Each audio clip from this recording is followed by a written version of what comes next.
My producer didn't even count me in.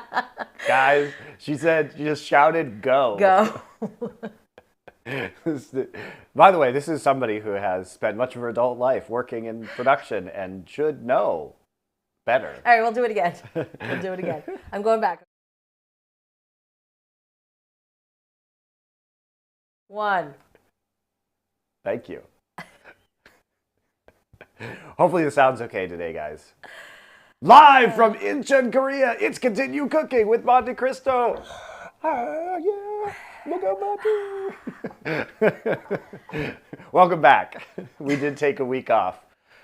Basically, we took a week, actually we took 2 weeks off. And the reason we did that was because we had a lot of other filming to do with Doa being here in Korea, with Nerd Legion, and also because we've been working on getting the edits of these videos together, and a lot of that backlog has been created because we haven't released any of the YouTube videos or TikTok shorts or anything like that yet. And the reason we haven't done that is because we've been very picky about trying to get everything situated with that, and we're trying to develop, a style guide and an understanding of how the videos should be edited down. And also, I wanted to get a chance to see how the edited videos looked from my perspective, because that's going to change how I do this live stuff to make it hopefully easier on the editors. I'm sure they'll appreciate that. How have you Make guys? it harder. How's everybody else been doing? Pretty good, I think. Oh. I don't think there's a whole lot of people here yet to answer your question. But we could ask it again later. There we go. We'll wait. Today, we are going to make some chicken gyros and some Greek salad and some homemade pita bread and some homemade tzatziki sauce.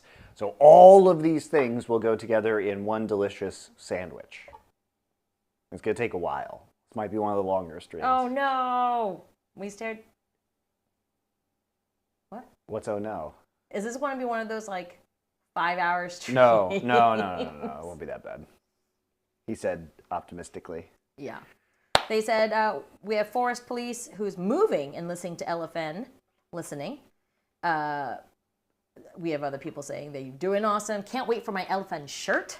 Oh, thank you for purchasing from our new LFN store.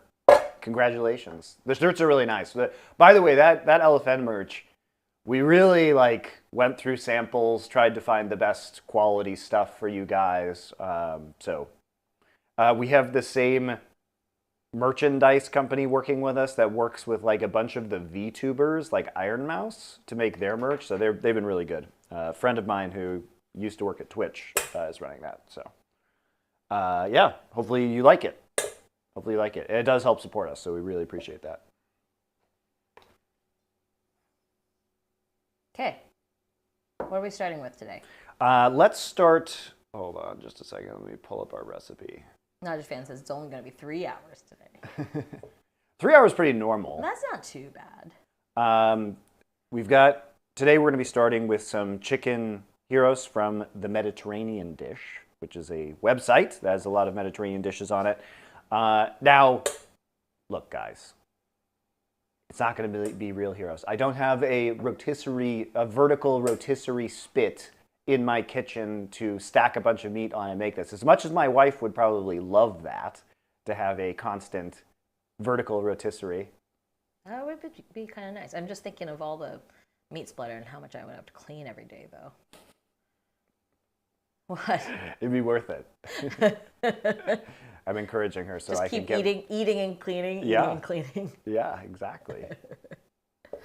So this is going to be an approximation, and really we're just going to use some chicken tenderloin and some marinade to get the approximate flavors. Look, it's my personal opinion that there are things like gyros that, well, technically you could probably figure out how to do at home, and I was reading some recipes by Kenji Lopez Alt about how he figured out how to approximate the texture of gyros without using a vertical spit, which required kind of making a meatloaf of lamb and then slicing it and then putting it in the oven to crisp on the outside. There are crazy things you can do. However, generally speaking, that is a very high effort, and I would just go to a Greek restaurant at that point in time. This is going to be much easier to do when it comes to the meat side of things, because we're just going to make a pretty simple marinade here. And that means we will not be wasting a bunch of time. I do admire what Kenji does in terms of trying to figure out these recipes and how you could, in theory, cook them at home, but they are a giant pain in the ass and not worth, in my opinion. Yeah, well, when you need to feed your family of 4 immediately, I don't think that's really a good... He's smart about the way he goes around things and his experimentation. And that's fine, and that's what he does. That's what he's good at. But I was looking at that and I was like, hell no, there's no way I'm making this. So yeah, I mean, you call it gyros. Some people call them gyros. Some Sure. people call them, I don't know. People pronounce them all differently. I just know that it will be delicious. Yeah, and it will also be healthy because these are just chicken tenderloins. So Yes, we are back, and as you can see, we have decided on Mediterranean food. well, it's going to be a combination. So today is going to be like Greek style food. The next day this week is going to be more Levantine or Middle Eastern style food because we're going to be making hummus, kofta, and tabbouleh. And then next week, we are going to be doing like an American-style halal cart chicken bowl. And then I'm going to do Moroccan food, which is one of my favorites, next Wednesday night, your time. So we're going to be making a Moroccan apricot and lamb tagine, which is delightful, guys. And Susie's making faces of, I want the lamb tagine. Can we just do that this week? No. And we're going to be doing some Moroccan-style beets and some Moroccan-style carrots as side dishes as well. So that'll be fun. I figured out that I can, in fact, get beets in Korea. Woohoo! I want to say, yes, some of the best parts of visiting Morocco was eating all the local foods. Man, that was good. And we'll have plenty of Morocco stories to share with you guys, no doubt.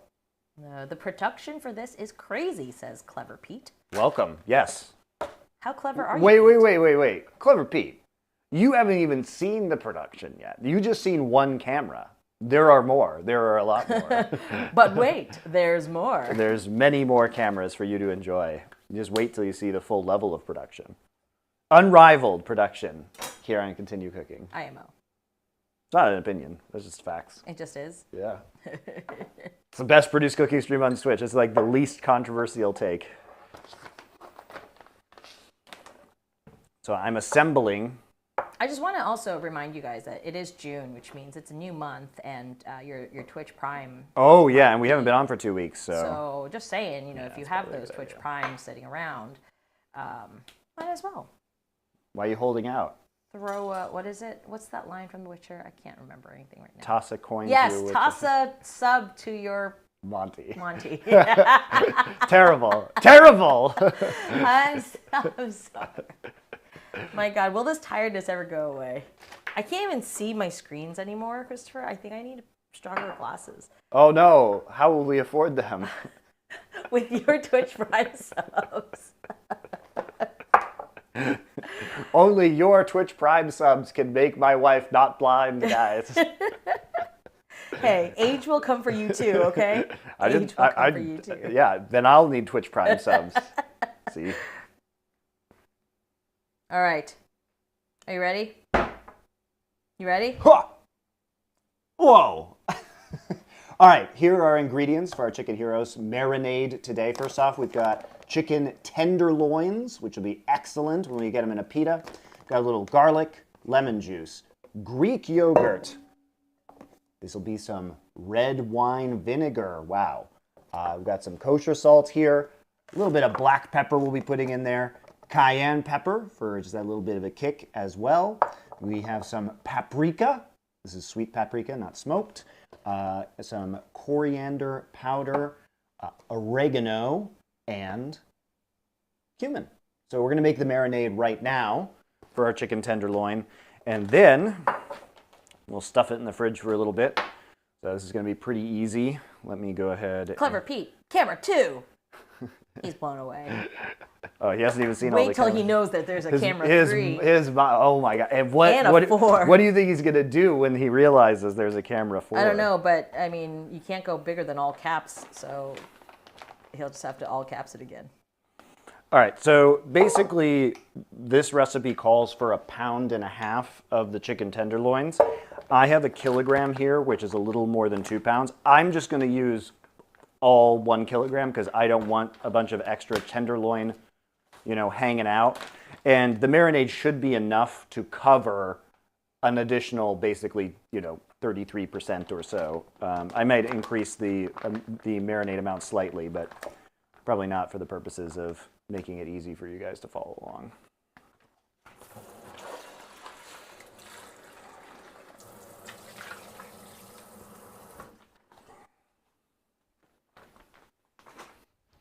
I think Pete might be the one guy who's going to be impressed by the gimbaling, Susie. He's going to be the one person who likes the gimbaling. What are you talking about? Archie loves the gimbaling. We actually have a handful of people who love the gimbaling at the end. All right. So what we're going to do...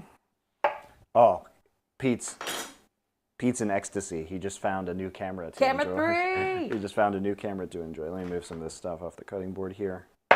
So first up, we're going to juice 1 lemon in here.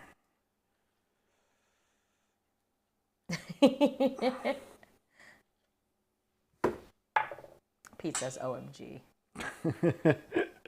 The real star of today is Pete. He's very clever. So I'm trying not to get lemon seeds in here. What happens if you get seeds in there?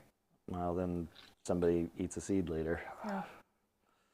And then you grow a lemon tree from your insides. That's going to be me. That'll be Max. Very dangerous. All right, so we're going to put the juice of 1 lemon in there. I'm going to add our dry components first. So I am going to add, let's see here, teaspoon of cumin. This looks very good already. You think I can make this for this girl I'm talking to? Yes. Yeah. The whole reason you want to learn to cook is because girls love this shit. Yeah, for Like, real. Come on. You follow what we're doing. Who was that person who said that they came onto the stream and said that because of LFN, they started doing HelloFresh, and then they learned how to cook, and then they got married to the girl they cooked for? Yeah. So we've got a teaspoon of paprika in there as well. So teaspoon of cumin, teaspoon of paprika. We're going to use a teaspoon of coriander.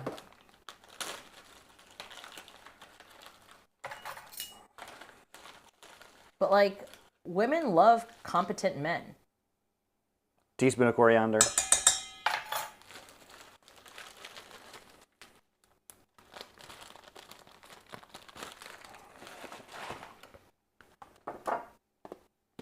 Here's our oregano, or as it says in Korean, oregano.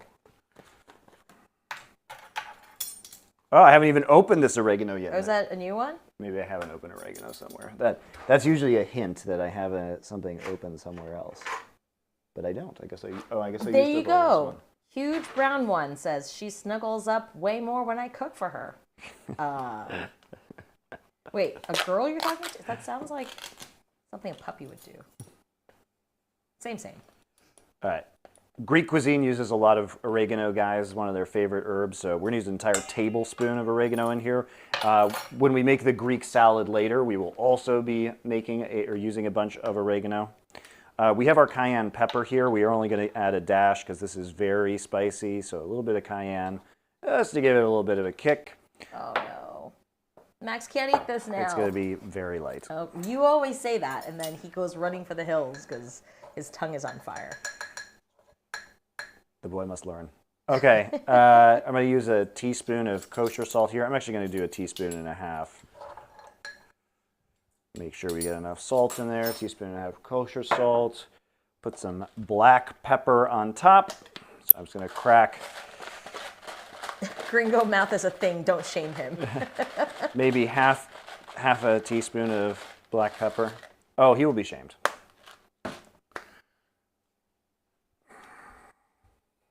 Is it important to measure like this, or can you just kind of wing it? You do you, buddy. I like to have things in proportion, personally. But if you have different ideas of how the recipe should be made, or you like certain things a certain way, then you can do that. All right, 2 tablespoons of red wine vinegar. Red wine vinegar, also very popular in Greek cuisine. And the lemon juice and vinegar will help this marinade soften up the outside of the chicken just a little bit. And then we're going to add, this wasn't actually in my recipe, guys, so sorry, editors, you have to put this in. Also, I forgot, add some extra virgin olive oil. You want some EVU. Some EVU. So 2 tablespoons of extra virgin olive oil, which is going to allow us to cook the chicken nicely. So those are our liquid and dried ingredients.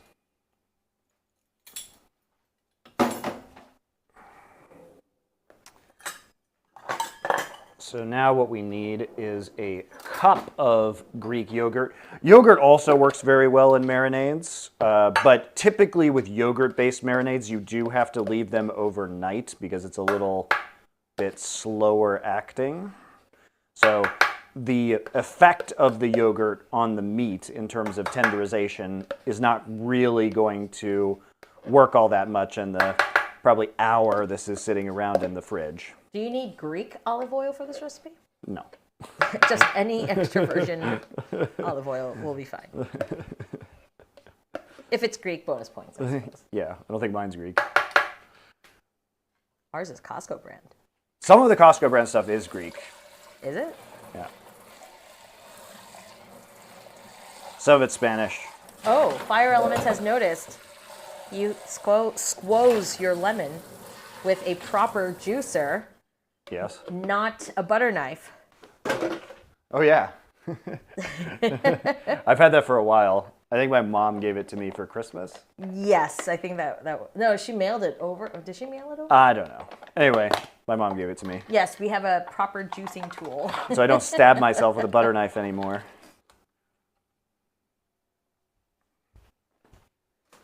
Yeah, and yogurt is used in a lot of Indian cooking as well. Yes, yeah, Greek yogurt's great for that. Yeah, so, if we were to do butter chicken, something like that, but that's going to require, it's a much more mild effect, but it's really good yogurt marinades. You also see it a lot on lamb in Middle Eastern cooking, but it does take overnight to marinate that, and we're not going to do that with this. Plus, we have the red wine vinegar in there, we have the lemon juice in there, so there's already tenderizers that are going to work much faster. So we're going to add a cup of Greek yogurt, just plain.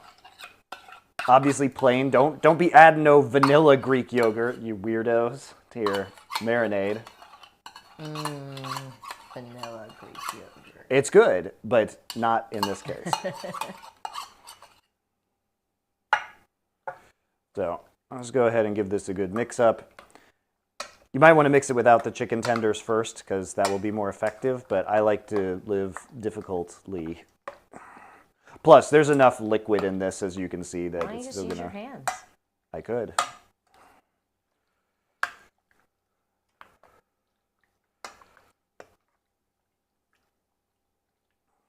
It's weirdly hard to find plain Greek yogurt. No, it's... What? What? Outrageous take. Okay, final thing that we need to put in here is I'm going to mince 3 cloves of garlic. Where do you live where it's difficult to find Greek yogurt? It's not Japan.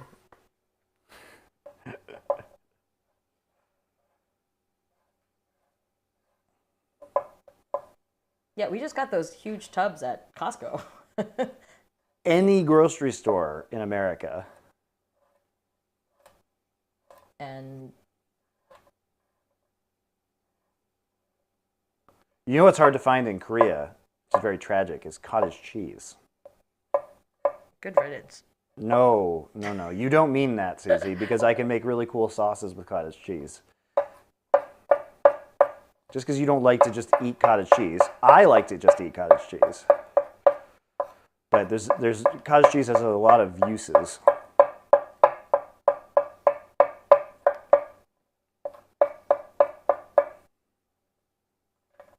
I don't know. They said some local supermarkets do, some don't. Where I live, a lot of them are flavored. Why are the Greeks famous for their yogurt?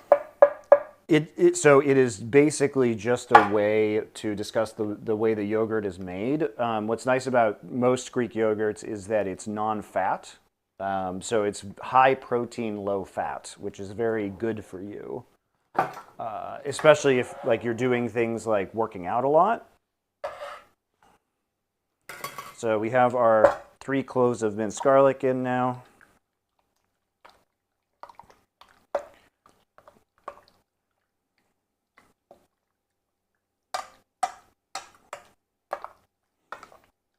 I didn't actually check to see if the tendons were still in these tenderloins, which you can remove with a fork, but you can also just eat them. It's not that bad.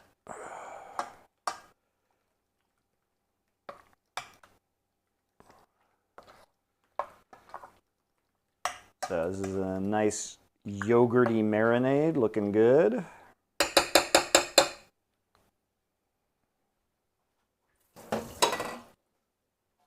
Yeah, Tzatziki, I'm with you. Cottage cheese is probably the one thing I refuse to eat, full stop. You wouldn't know if I put it in a sauce. No, if you put it in a sauce, it's fine. Like, just eating cottage cheese to me, it looks like a yeast infection. I just cannot bring myself to eat it. Sorry if I made it bad for you guys, but blah, blah. It's very useful, though, because, again, it's high protein, low fat, and it's creamy. So if you blend it, you can do things like create very, I wouldn't say, like, healthier versions of, like, cheese sauces and stuff like that still have the richness but have a lot lower fat content.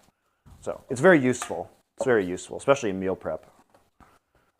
But it's not something that's going to happen. So here's our chicken. We're going to just toss this in the fridge right now and let it marinate for actually probably an hour at least. Might be a bit longer just because we got other stuff to do. We got a lot of stuff to do today. The next thing we're going to be doing, let me think about the order on this, guys, just real quick.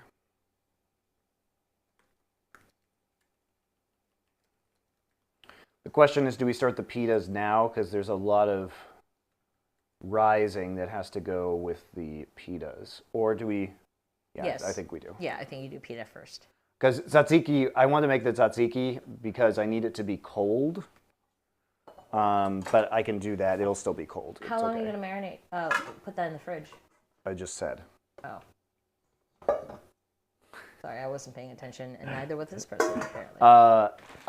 You could do it probably as little as 30 minutes, but I'm going to do, basically, I'm just going to leave it in there until until the pitas are done. So it'll probably be in there an hour to an hour and a half, but that'll be fine. But 30 minutes should be okay for a marinade like that.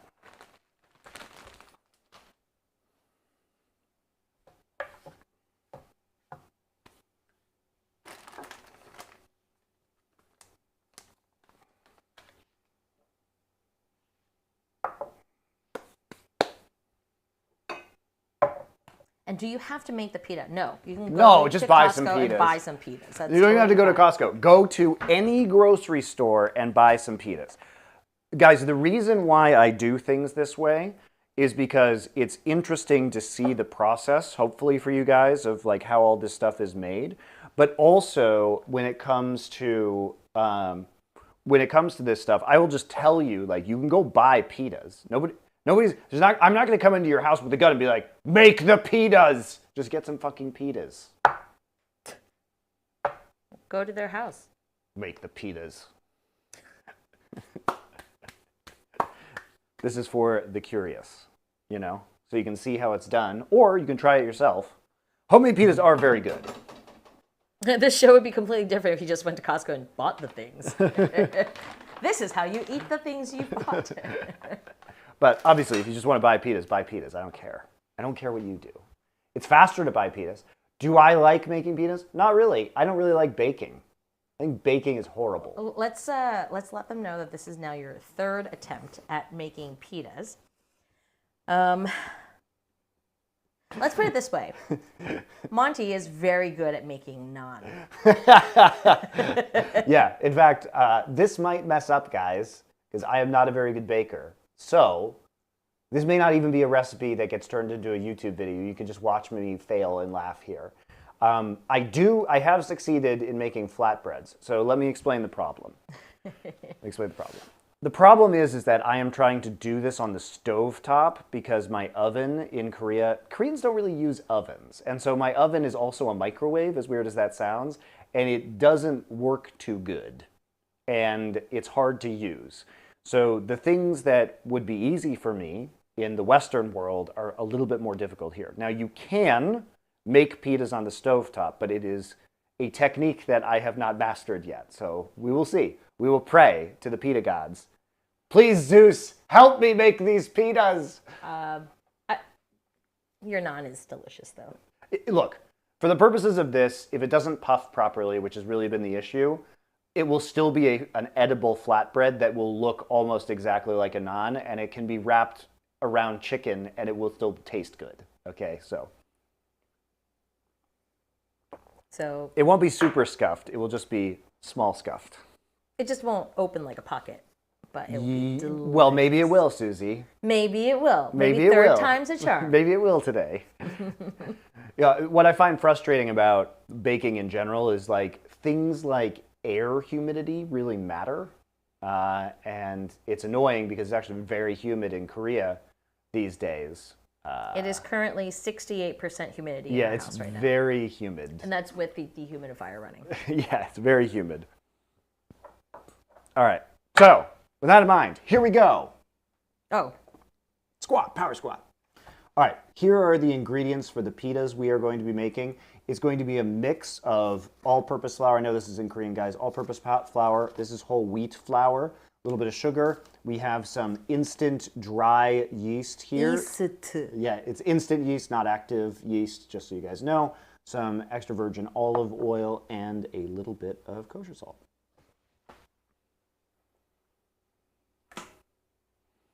So because we are baking, we must measure out ingredients by weight. Do you have baking soda? I mean, yes, but I'm using yeast. Instead of baking soda. Got it. This is not a baking soda recipe. I have not even seen a baking soda pita recipe. Usually they all are yeasted breads, from what I can tell. And I've looked at way too many pita recipes in the last week. Way too many. All right, so what we need right now is 280 grams of flour. The reason why we go ahead and do flour by weight is because flour can have pretty varying densities, and measuring it by volume is just really stupid. Because the same volume of flour, depending on how tightly it's packed, depending on how finely it's milled, can be really, really different. And so it's much, much better. So we have 280 grams of flour in here. And besides, there's not even an excuse because cooking scales cost like $5 now. So what are you doing if you don't have one? I'm now going to put this bowl on here.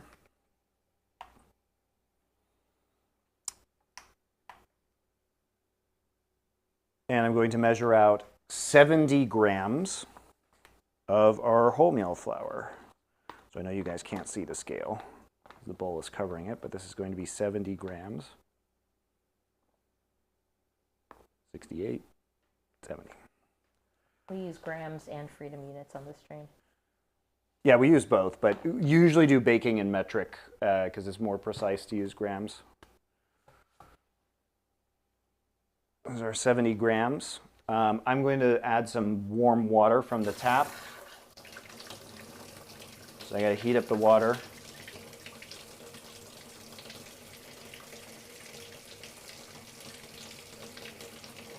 Monty heating water stream.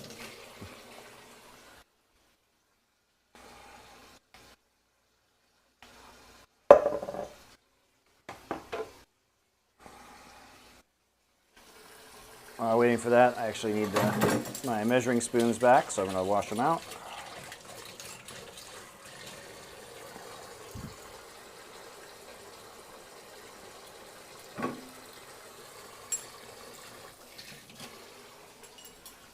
Okay, what we need is 1 cup of lukewarm water.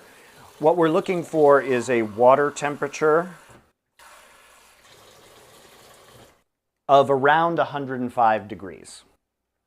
Because we're dealing with yeast that we want to be happy and creating carbon dioxide. So we are going to use a cup of water. Now, I happen to know that my tap issues water at maximum heat of about 100 degrees. So it's maybe a little bit under, but it's good enough. Woohoo! Verless Wolf says, you win, Monty. I have, what is this? I can't read this. I've had so much tteokbokki in my honeymoon phase, it's over and I'm tired of it. Well, hopefully you tried the dak-galbi, which has the tteokbokki dok in it, but also has other stuff. Huge Brown Ones, he doesn't remember the recipe. It's actually written on the iPad that he's looking at for reference. Yes, because I'm going to make 4 different recipes today, guys. So I use Paprika, the app. Anyway, let's add 2 1/4 teaspoons of our instant yeast, which is, by the way, 2 1/4 teaspoons is a standard instant yeast packet if you are using that. However, I am using a larger bag of instant yeast, so I need to measure it out. But 2 1/4 teaspoons, if you have those little sachets of instant yeast, that is the amount in one of those, which is 7 grams. Sachet. I'm going to be adding a teaspoon. Because it's instant yeast, we don't need to let this rise. If you have active yeast instead, you would have to do this first stage and then leave it alone for the yeast to start activating. Teaspoon of kosher salt in there. Our whole wheat flour is already in there. And we are going to add a tablespoon of granulated sugar as well, which will be food for the yeast to eat, because we need the yeast to consume, so it will create carbon dioxide. So a tablespoon of granulated sugar. And a tablespoon of our olive oil.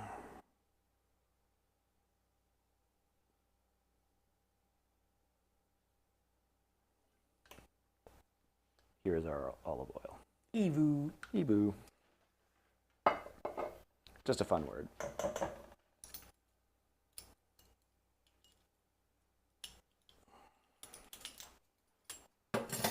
So now we're going to combine all of this. Remember, it's just our whole wheat flour, our 70 grams of whole wheat flour that is in here right now, with our yeast, olive oil, salt, sugar.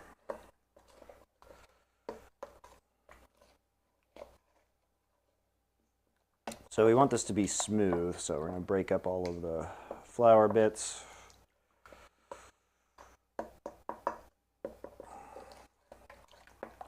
And then you guys are going to get treated as we add the flour to kneading cam.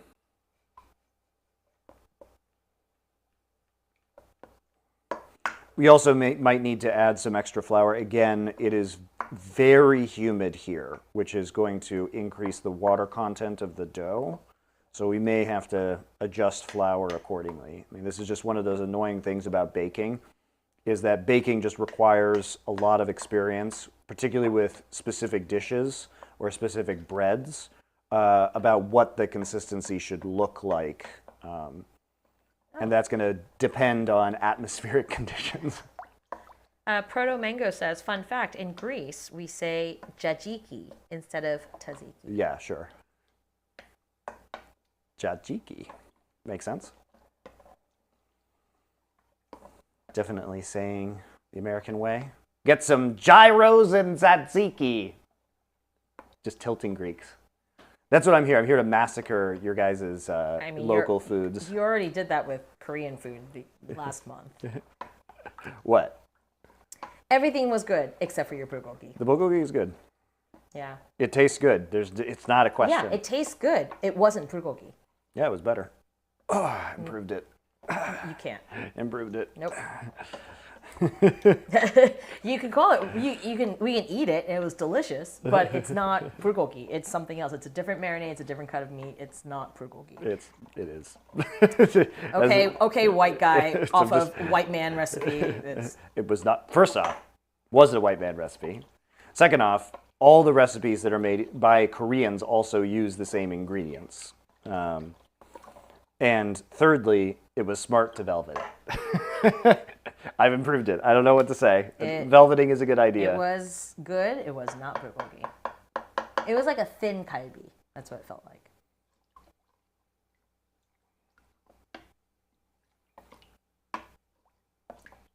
Would this have been easier if you had a whisk? I can whisk it, but Because of all the chunks? it's okay. We can whisk it. But I'm just going to start to introduce the all-purpose flour now. We'll just do this kind of in waves. And we're trying to get this into a shaggy mass, which actually is a technical baking term. It's kind of like a semi-dry, not fully incorporated lump of dough. I'm just going to introduce the flour just a little bit at a time. Shaggy mess. Sounds like a metal band. Yep.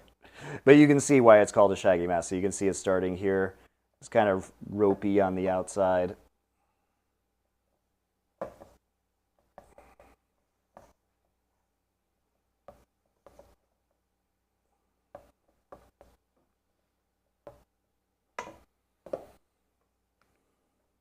But the act of kneading it is going to make it significantly more smooth.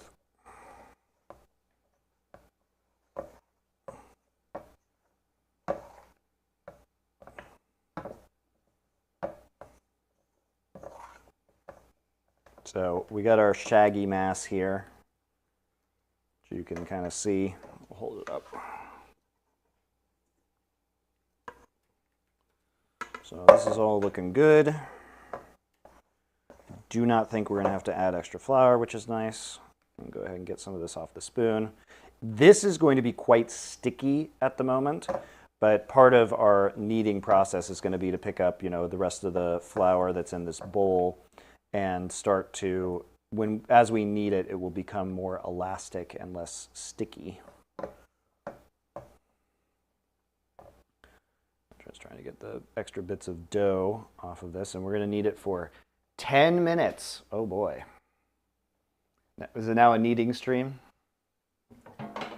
You thought Rue stream was exciting. 10 minutes of kneading. Ooh, you made it just in time. Okay, so what we're going to do to knead this is push it out, fold it over, turn the bowl a quarter turn. Push it out, pull it over, a quarter turn. And we're developing the gluten structure, as we always do. We make bread. Yeah, of course. As you always do. As one does. Susie's made a lot of bread. She's really the baker around here. Yeah. I've made cookies, boxed cookies. Oh, yeah. This is pretty sticky. We might need some more flour. We're just going to knead it for a minute and see what happens. I do enjoy repetitive cooking tasks viewed from an overhead camera. Well, I've got the stream for you. As someone from Cyprus, I'm excited to see how he does here. Not Oh, God. Please, no. Go away. Savasp 96. I just want to let you know, this is his third attempt at making pita, so we're going to hope that this one turns out better than the other two. The others have been, it's not like I've majorly messed it up. No, we've eaten all of the rest of the ones. They've been fine. They're just like naan. Great. It tasted great. It wasn't just, it wasn't as fluffy as we would expect a pita to be. But again, part of it was because I'm trying to do it on the stove top because of my oven situation here. So I need more practice with the oven. I'm just going to dust this a little bit. lightly. Oh boy. We're gonna start getting all the Greek viewers. Oh God, no! I already prayed to Zeus, guys. People are gonna. I like this. I like the people from all the cuisines around the world are gonna come in and just judge you. Sure. Blame the poor oven. I mean, the oven is a piece of shit. It's not a real oven. Well, maybe it is. No, Or maybe it's not. It's like it's literally a microwave that can also be a bad oven. Yeah, that's why my friends who do bake here in Korea have like a countertop oven, just like a plain old oven that they. Yeah.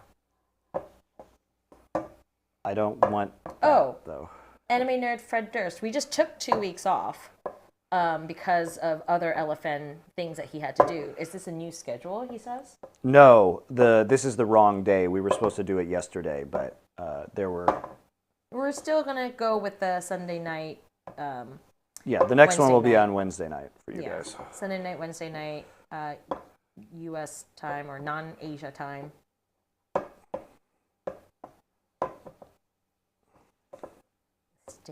Sticky. Yeah, it's really sticky. Why is it so sticky? Well, it will stop being this sticky as I need it, but also because I need to add, it looks like, a little bit more flour to it, because, again, it's probably to do with the humidity, because it's like 70% humidity in my house right now.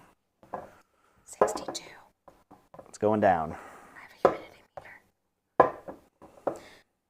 Tuning in to see Monty making dough. Right.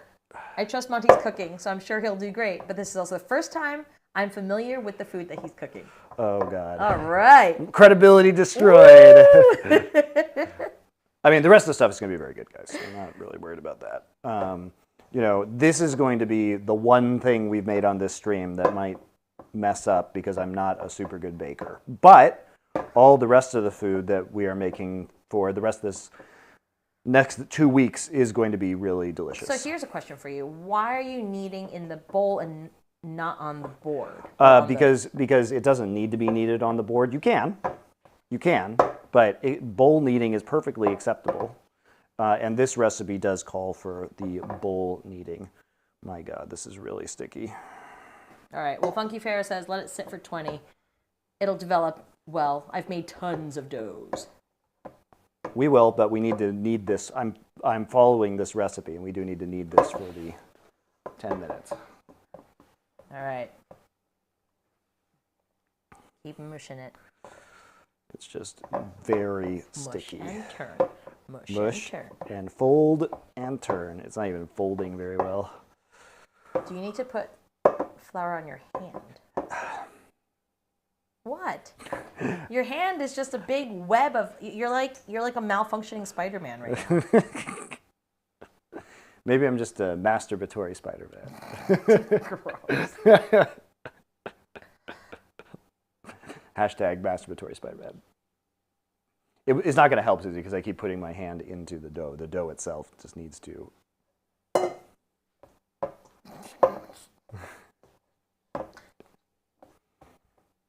Have you made souvlaki before? No.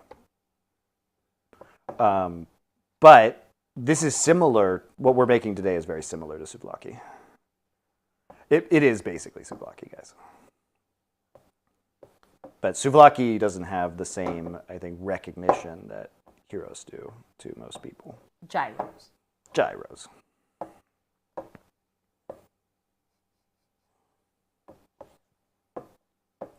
Okay, it is less sticky now.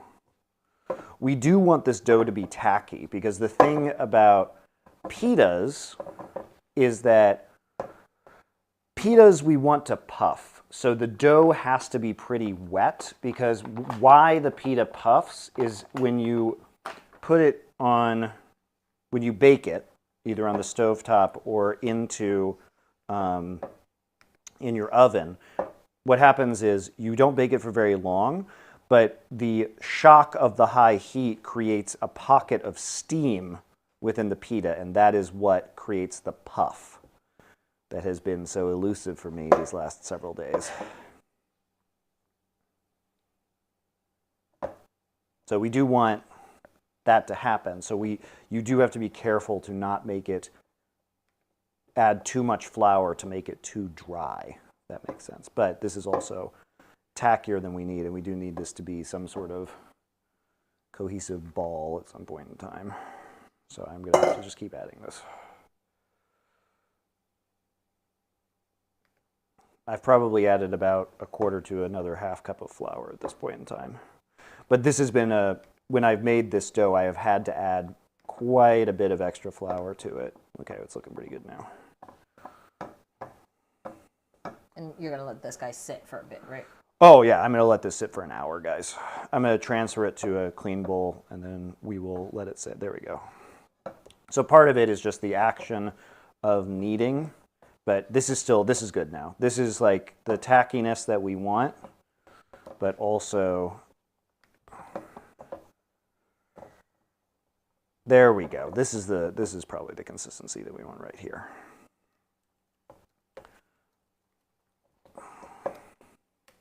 But we need it to be a nice, moist, elastic ball of dough. There we go. That's what we want. We got there. Slowly adding flour. But this is what I mean about baking, is that a lot of baking recipes can be difficult because they're so affected by our environmental factors. Another thing that really affects baking is altitude. So high altitude baking is like really different from other kinds of baking. You have to adjust a lot of times. And I'm from Colorado, so I know this well. It's even worse. You know, Colorado's one thing.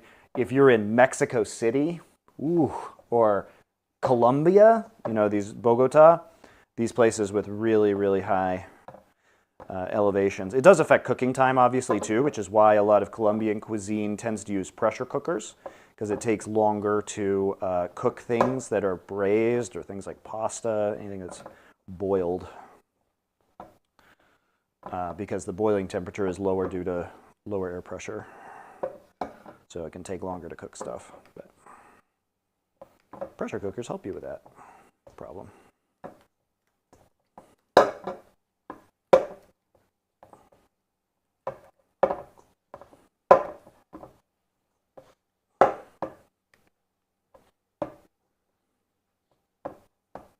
Has it been 10 minutes yet? Almost. Why? You bored of my kneading stream? A little bit. I think I prefer roux stream. I see.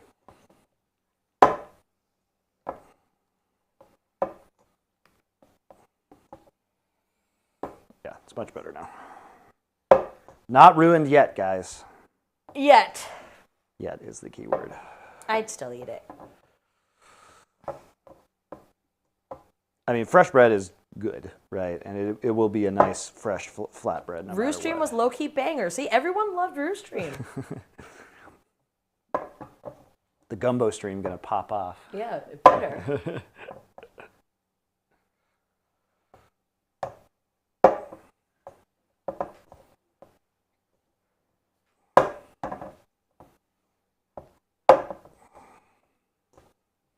I see. Snap and folds would get that done in a minute, but it needs to be done on a cutting board, and it sticks to the board in the beginning. It says someone who made a lot of dough. Yeah, I mean, I could do it on my stone countertop too, which is where I'm going to roll everything out. So I will remove the cutting board once everything is. Monty just likes doing it difficult way sometimes.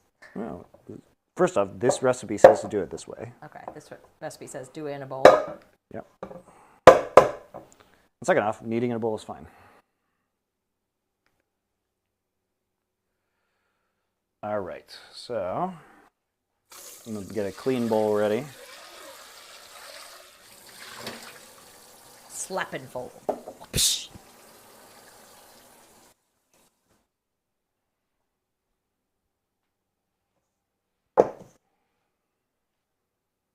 Okay. Clean my hands off just a little bit.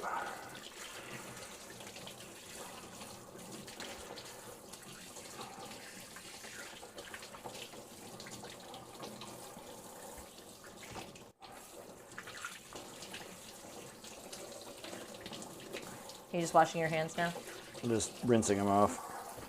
So I need to grab a towel to wipe out this bowl. So we need a clean bowl for our rising process.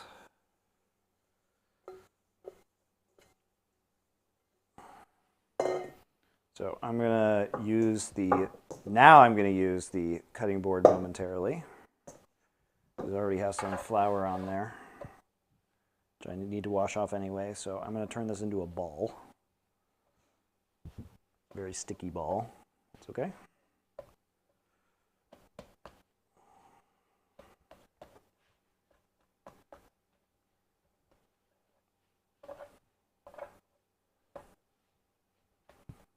And then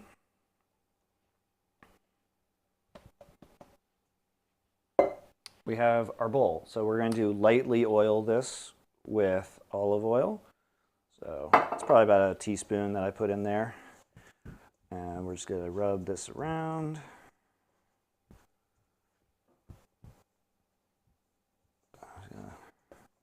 Grease up the sides a little bit. I'm being asked if you're going to slap and fold. No.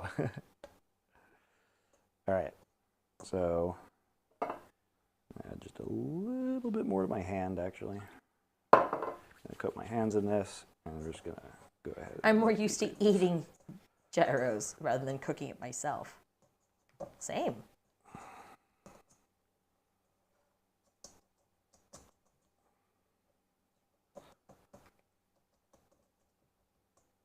So we have our dough ball in our lightly oiled bowl now. Nice.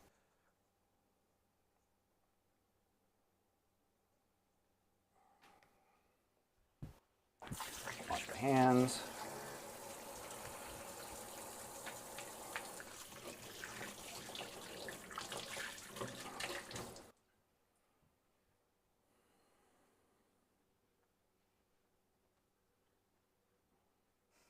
Another guy, hey, I'm Greek here. You better not mess it up. Oh, no. Oh, my gosh. Why are you awake, Greek people? I do this so you can't watch. Maybe that's the plan. You just have to pick cuisines for like countries with time zones that you know they're not going to come and judge you live, at least. Okay, so we're going to cover this with some plastic wrap. And we want it to be warm. It's 5 a.m. Yeah. It's going to be, we need to make this warm. So we are going to put this here.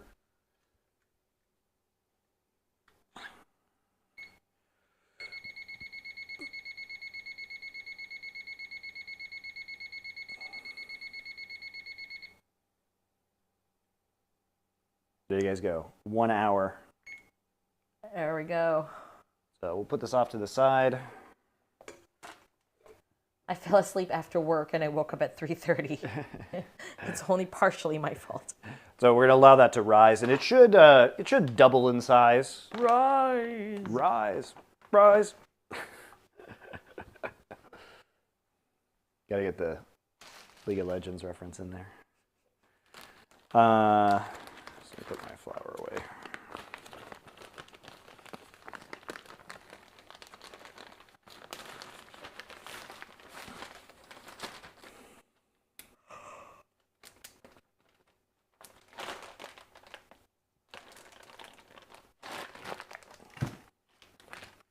Okay, what's next, sir?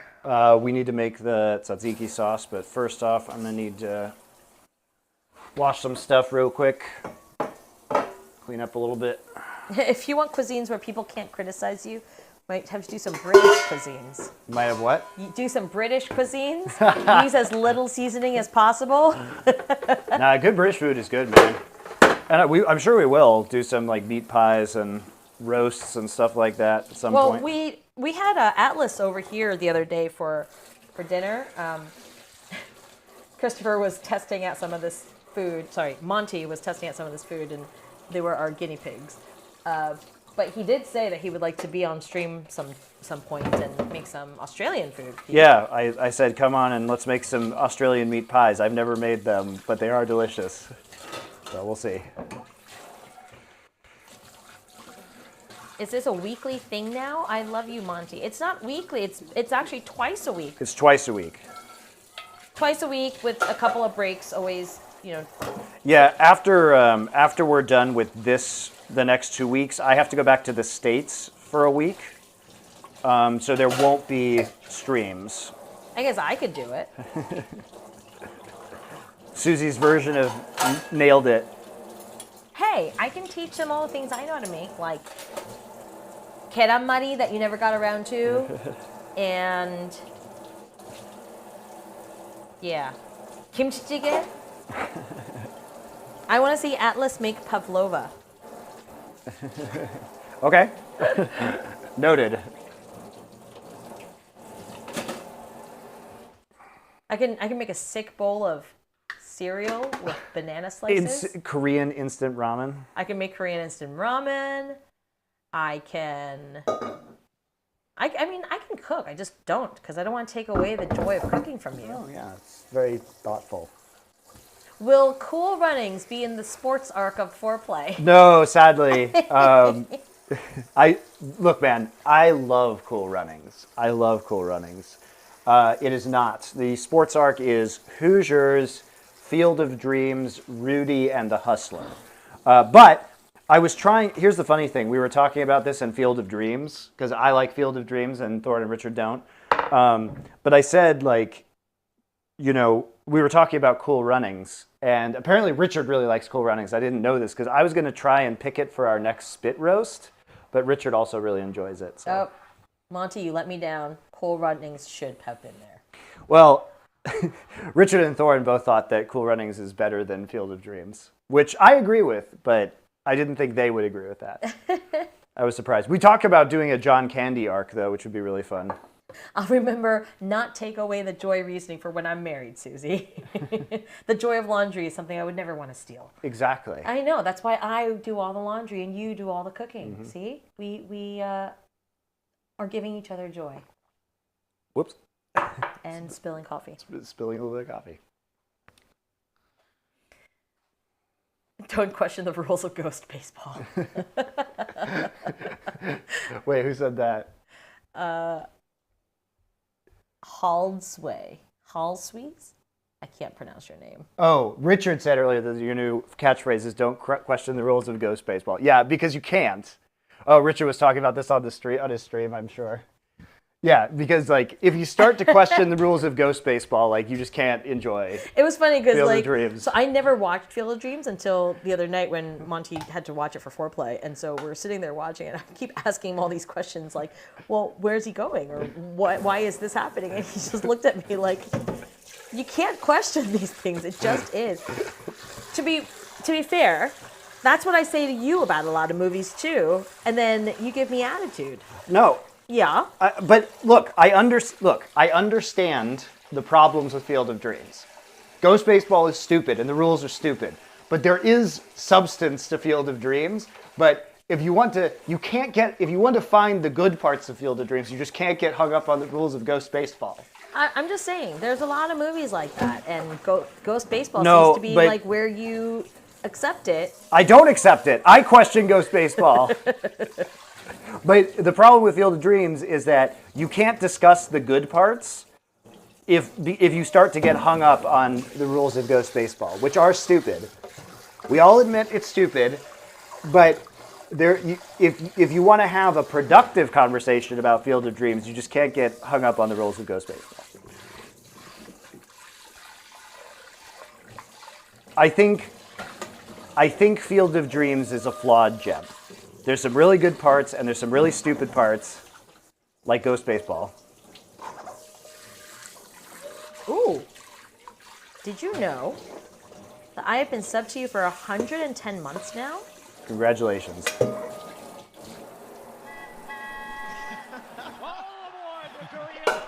And, you guys can also hit 110 months if you go ahead and give us those Prime subs. That's right. Or you can spend your own money and give us a sub too. I mean, that's cool. That's great.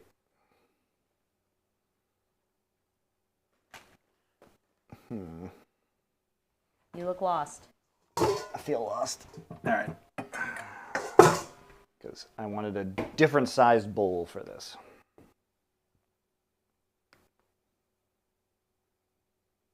But what if we did a 24-hour Rue stream where you also discuss and dissect the rules of Ghost Baseball? That sounds horrible. That sounds great. So yeah, at the end of this month, Monty will be back in Colorado, leaving me to fend for myself in terms of food and raising two boys. Ah! I leave her with a bunch of frozen stuff, guys. Don't worry. I make it easy on her. Also, my mom lives next door. So. Exactly. I would have hit 120 months in September if I kept with it. Well, why didn't you do that? Now I'm just disappointed in you. I was still paying for 1080p during Champions back then. Susie plus her mom kimchi stream. We will do that at some point, I'm sure. Too bad you and I can't really cook together.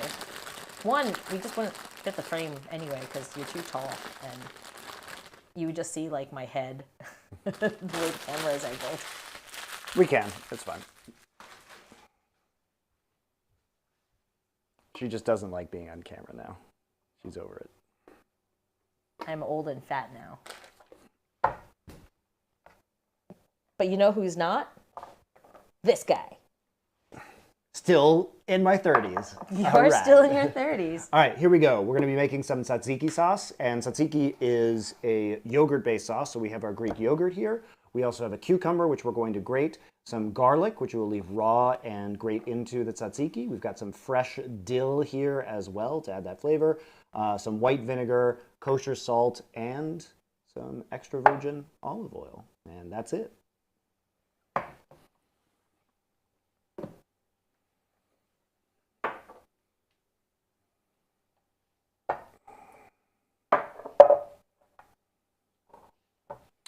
So the first thing we are going to do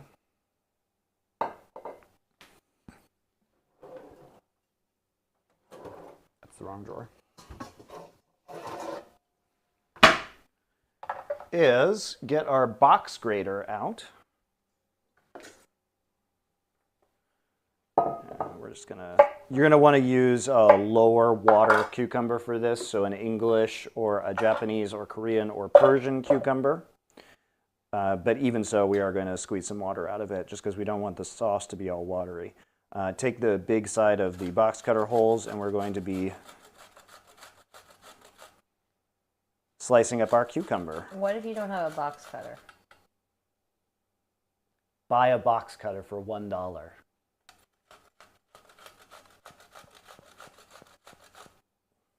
What if it costs more than that? You're doing it wrong.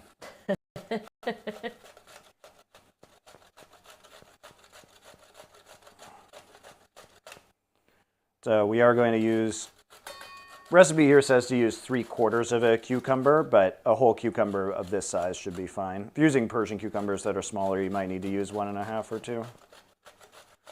But I'm going to make it extra cucumbery, but if you just want to use 3/4 of a regular English cucumber, actually, I am just going to use, just because this one was a bit bigger, so I'm looking at the amount of cucumber I have. I'm probably just going to use about 3/4 of this. Give me the rest of it.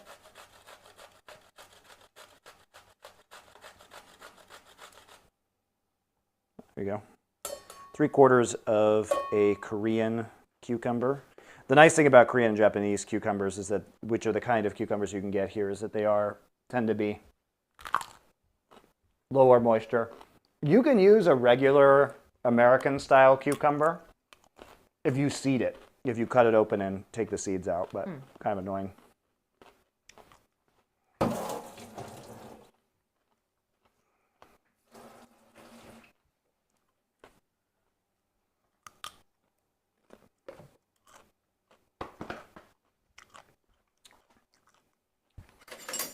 So first thing we're going to do for our tzatziki sauce is we're going to take, as we've done in the past for other cucumber salads, it's going to be important that we get some of the water content out of this. And the way we do that with cucumbers is I'm going to add a half teaspoon of kosher salt, sprinkle it in, and then I'm going to coat my cucumbers in the kosher salt.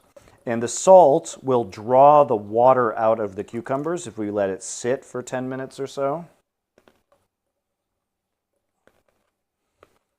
And then we'll be able to squeeze a bunch of the liquid out of the cucumber because we want the cucumber flavor. But if we let the cucumber sit in the yogurt, it's going to introduce a lot of water content, which we don't necessarily want. Because then you're just going to get a gross and runny sauce. Or in the case of cucumber salads, a lot of times you're just going to get a very runny dressing after you put it on and dilute it, which is no good. So it's a very easy problem to solve.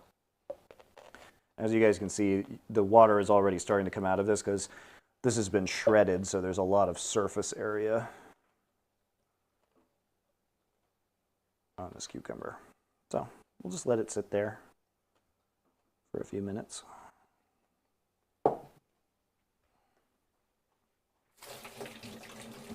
In the meantime, we can make the rest of it. We'll just stir in the cucumbers in a moment. This is the day of needing a million bowls for things. Need more bowls? Well, I just don't want to use a really big bowl for this is the problem. So I guess I'm using this bowl. All right. So again, raw garlic is very powerful and it depends on how garlicky you're going to want your sauce. I like my sauce garlicky, so you can add 4 or 5 or even more cloves of garlic. If you want it to be less garlicky, just use 1 or 2.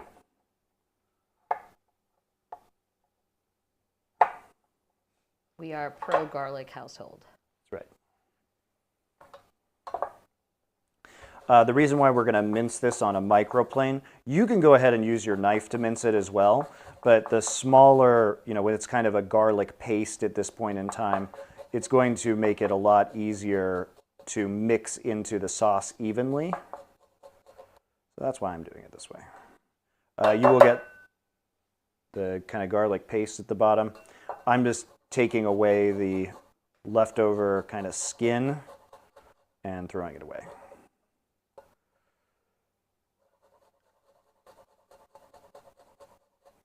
But because the garlic is raw and fresh, it's going to be potent. This is going to be potent garlicky. As you can see, as you microplane it down, you start to get a little bit of this skin left over. It's fine, just chuck it, doesn't need to go in there.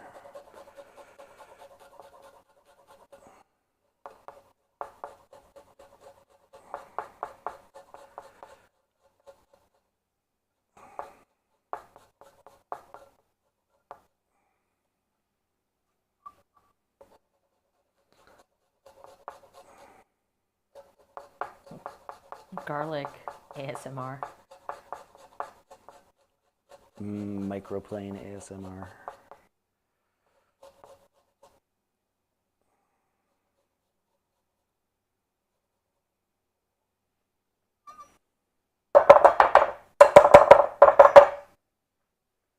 And there we go. 4 big cloves of garlic. Go ahead and wash off my microplane now.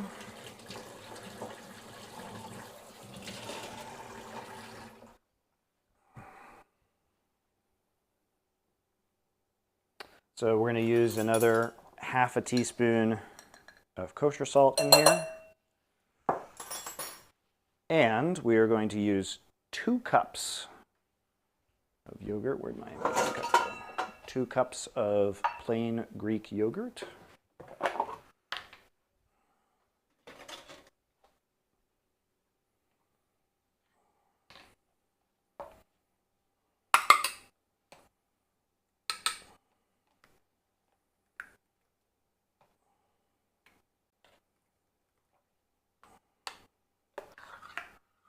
There's 1 cup of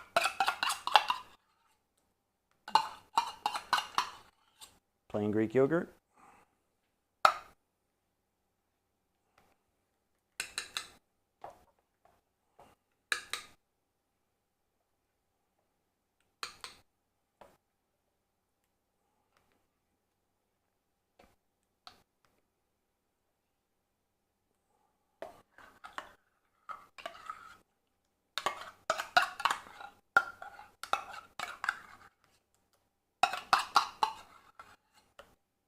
Are there Western grocery stores in Korea like how there are East Asian grocery stores in the US?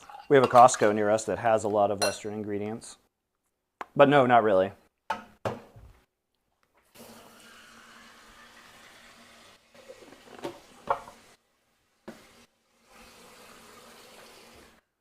So there you go, 2 cups of the finest Costco Greek yogurt. Oh yeah, Costco for everything. I'm going to chop up some fresh dill here. Use dried dill too if you want. But I had the opportunity to get some fresh dill. Fresh dill is delicious. Let me get rid of some of these stems.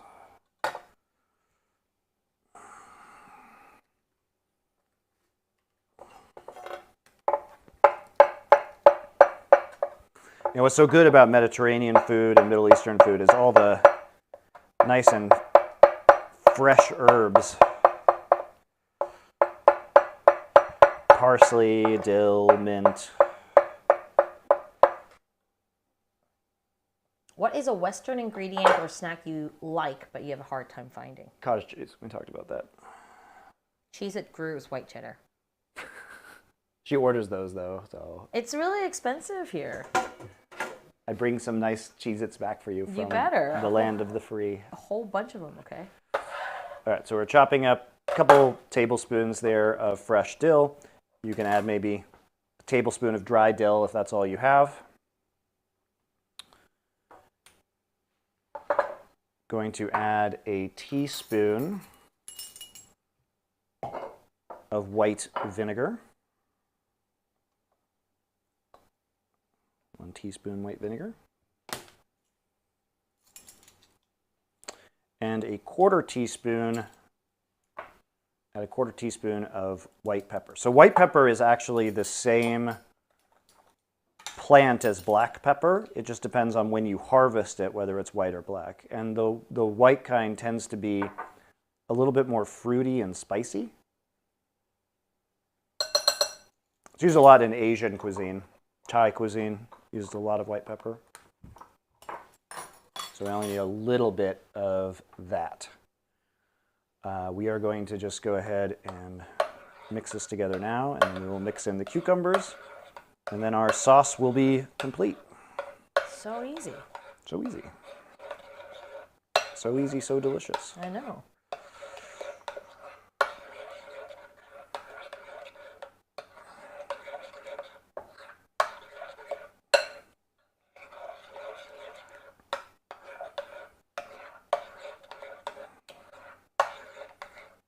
I want chicken. Oh, I'm going to give you chicken. All right, so let's take a look at our cucumbers again. So as you can see, we have quite a bit of cucumber water that has come out. We are going to go ahead and squeeze the cucumbers. So take a nice fistful of cucumbers, and you're going to see a ton of water come out. Camera 2, please. I'll do it with a different batch. So here you go. You can watch all this cucumber water come out. That's what we don't want in our sauce. So some of it's okay, like you don't have to go crazy about it, but getting a lot of this cucumber water out is going to be important. It doesn't really matter if you mash the cucumbers up either, because they're going to all fall apart again. They're not in a giant fist-shaped blob until the end of time now. They will incorporate into the sauce just fine and separate. So there we go. Got all our cucumbers in there. And I'll show you actually. So this is how much water we took out of those cucumbers. It's a lot. It's like a quarter cup maybe. Thumpkin says, Susie, your English and accent are flawless. Did you study abroad? I did study abroad. I studied abroad about 35 years. She's American, guys. She grew up in New Jersey. Okay. She's not Korean. She's fake. I'm a fake Korean.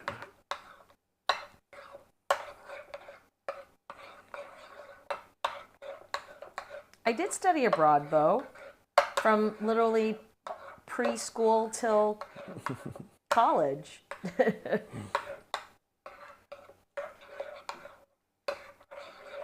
I've been bamboozled.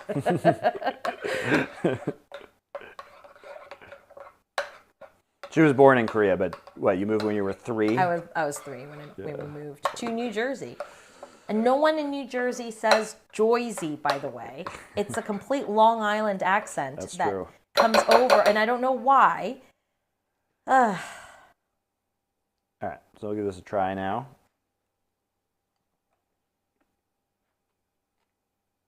What do you think? Good. Put it in your mouth again. Put that creamy thing in your mouth. Yum, yum, yum. It's good. So this is more of an authentic tzatziki sauce. When we make the halal cart white sauce next week, we add sugar to it. So it's a little sweeter. The kind of Americanized halal cart sauce is a bit different than this, but this is still really good. I would like to taste some of that. I'm coming on camera. Look at me. Look at me. Ah.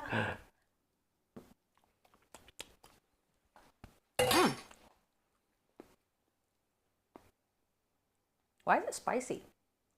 It has a little bit of white Pepper. It has a white pepper in there. Just a little bit.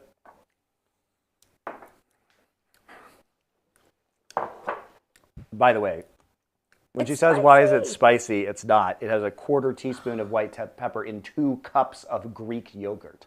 No, it's not spicy. Let's be very clear. It's not. It's spicy. It's not.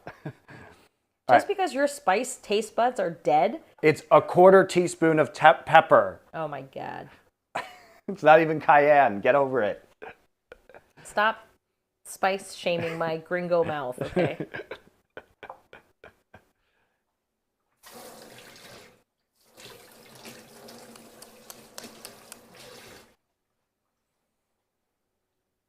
I love it when Korean people are like, can you eat spicy?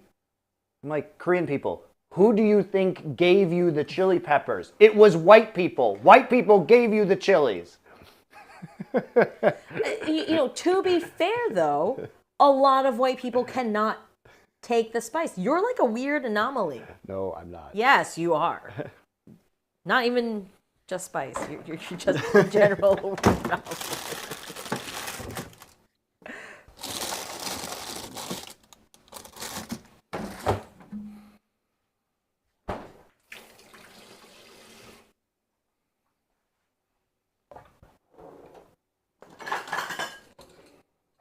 Okay, we are going to make, I'm just going to peel this into strips real quick. Just make it a little prettier.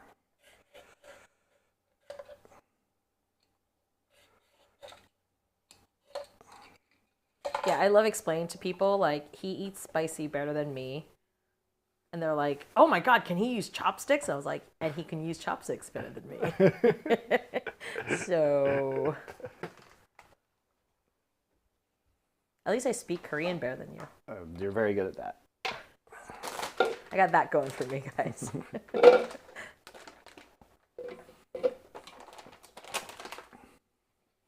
The chopsticks thing is funny for me though, because I've always been able to use chopsticks for as long as I can remember. Because I grew up, my parents taught me how to use chopsticks when I was a very small child.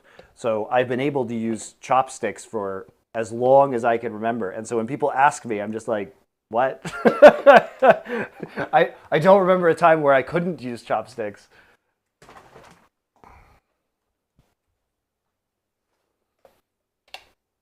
I never properly learned how to use chopsticks.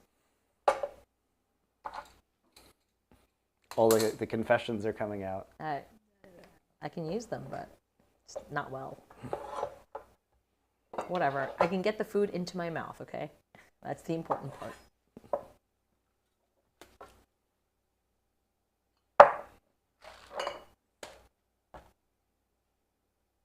Our kids speak English at home and Korean at school. No, they speak Korean with me too at home. I don't know. They just speak both languages, whatever. It's one big language. One of them doesn't speak anything. He speaks Simlish. He does speak Simlish. He's good at it too. He speaks Simlish. You go, Sorry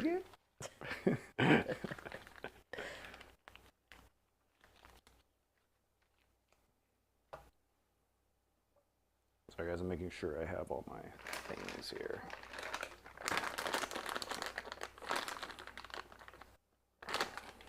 Are you ready to crouch?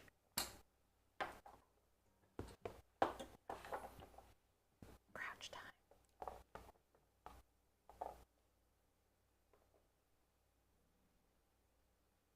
Do it! All right. We're going to make a Greek salad. And to make our Greek salad, I'm going to be using grape tomatoes, but cocktail tomatoes are also great if you want to use those. Any kind of small sweet potato is tomato. Any kind of small sweet tomato is very good. I'll be using one cucumber. This is a Korean cucumber. You can use an English cucumber is probably best. If you're going to use a typical American cucumber, be sure to seed it first because it'll be too watery. Use one Greek bell. Oh my God. Use one green bell pepper. I have two here because these are very tiny. We're going to mince 2 cloves of garlic. Get about 1.5 cups of feta cheese. Use the juice of 1 lemon. These are Kalamata olives. Use these ones. These are nice and meaty. Red wine vinegar, oregano. We have some pepper, a little bit of sugar, and some extra virgin olive oil.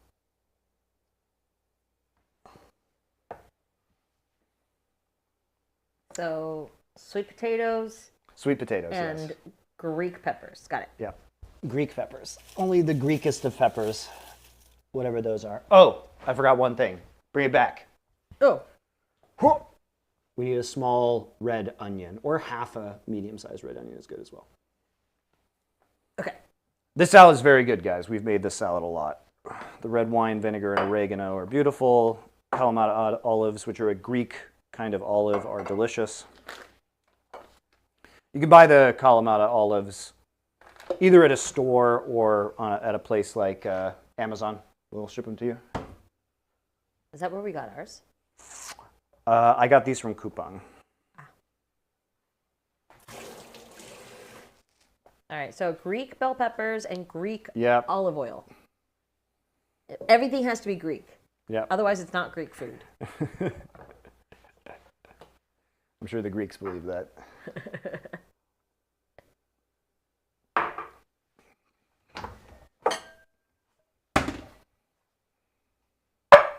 I'm just going to make the dressing first so we can get that going. I will use a whisk. I guess I shouldn't have cleaned off my microplane because I'm going to be doing this again. So we are going to be microplaning the garlic again because we want that garlic paste. So 2 cloves of garlic are getting microplaned. Planed.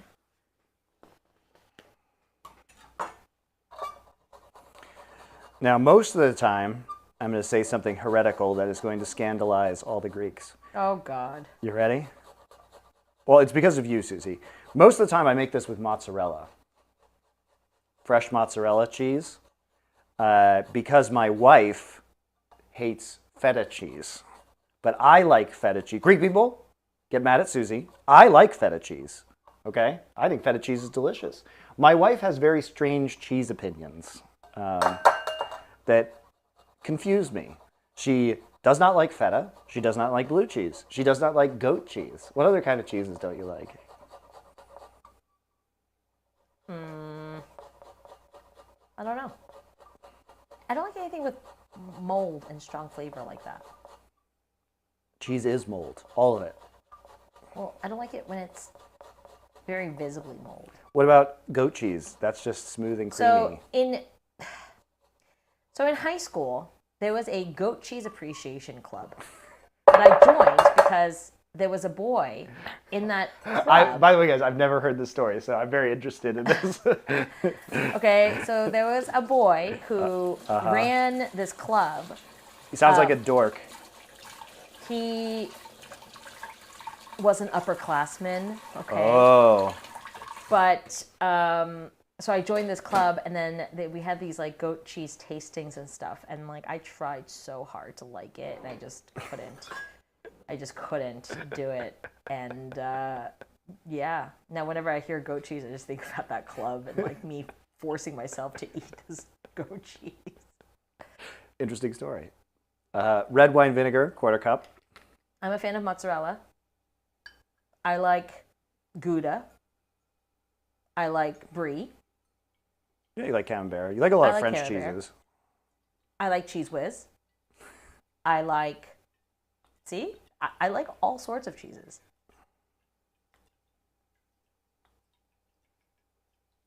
Yes, I know the Goat Cheese Appreciation Club was weird, but again, I wanted to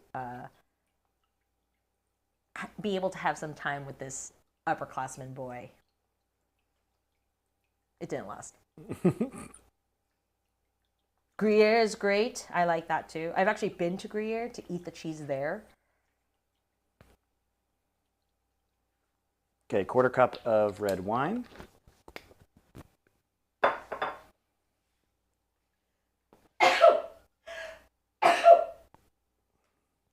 1/4 cup of olive oil. Sorry. I moved the mic away. I tried my best. Sorry, guys. I sneeze in threes, so. 1/4 cup of olive oil.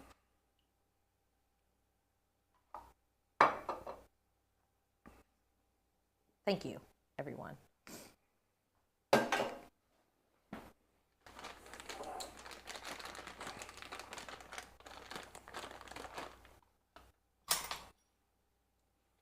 Gonna add a teaspoon and a half, 1 1/2 teaspoons of sugar to this dressing. And as I said before, the Greeks love some oregano. So here we go, another tablespoon of oregano. It's a lot of dried oregano, but Wow. yeah, it's a lot.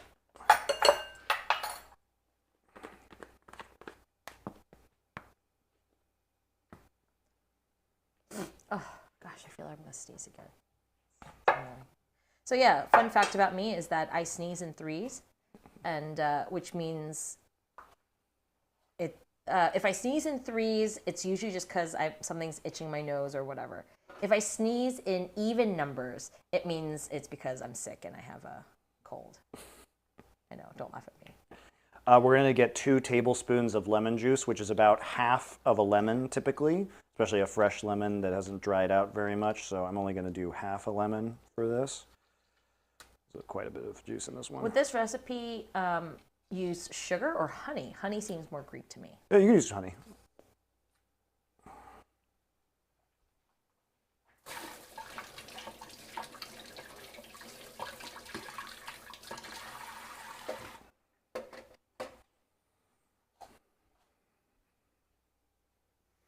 Why aren't you using honey? Why are you not being traditionally Greek? I hate the Greeks. I want them to feel pain. The truth comes out, guys. I'm going to use, you can use half a teaspoon of ground pepper, either pre-ground or I'm just going to crack about half a teaspoon or so of fresh black pepper into this.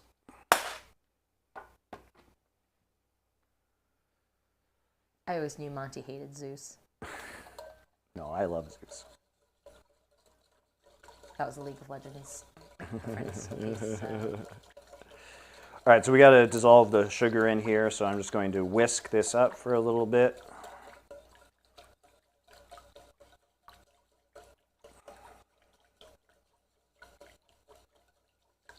This is more enjoyable than dough kneading.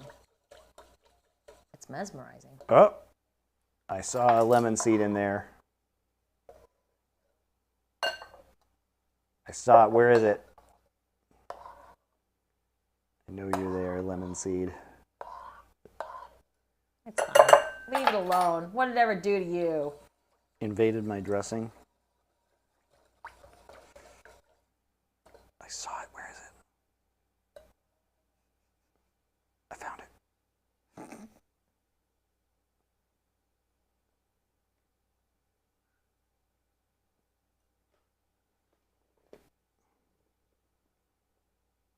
Get out.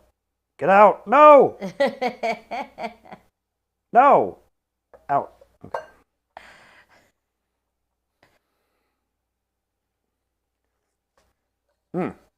That's good.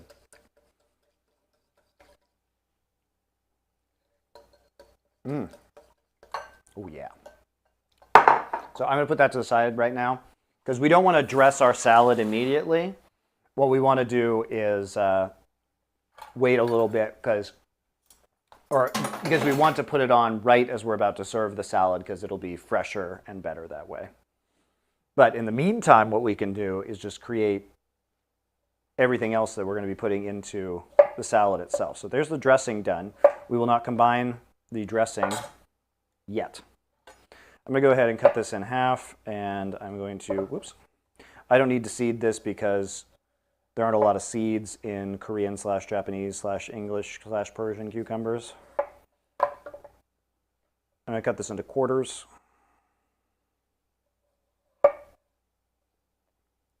Kind of a very Korean way of preparing cucumbers. And the idea here is you're going to want all of the pieces to be kind of like roughly chopped. So, and we want this to be a little bit of a chunkier salad, so I'm going to cut them probably around this size. And we'll put them in the bowl.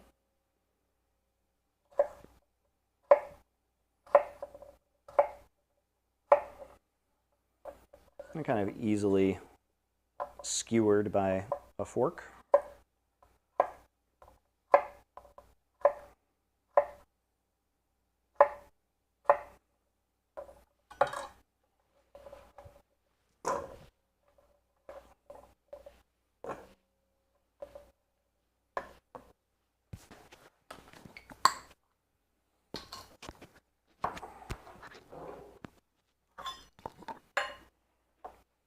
So these are Kalamata olives. These have already been pitted, which is important. They're kind of like very juicy, very like meaty, hearty olives. Are they Greek? These are Greek. They're from Greece, in fact. And we're going to want about 3/4 of a cup of these.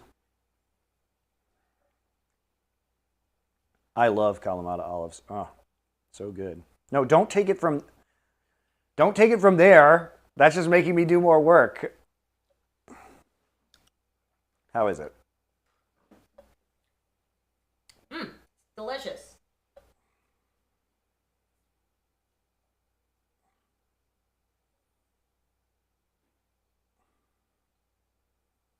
So we have, this is a half cup that I've got right here, so I will be adding another half a cup. There you go. Half a cup, I should say.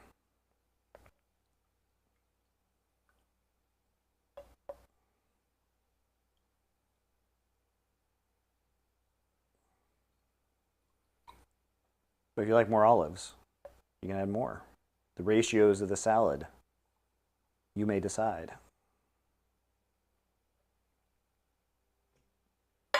There we go.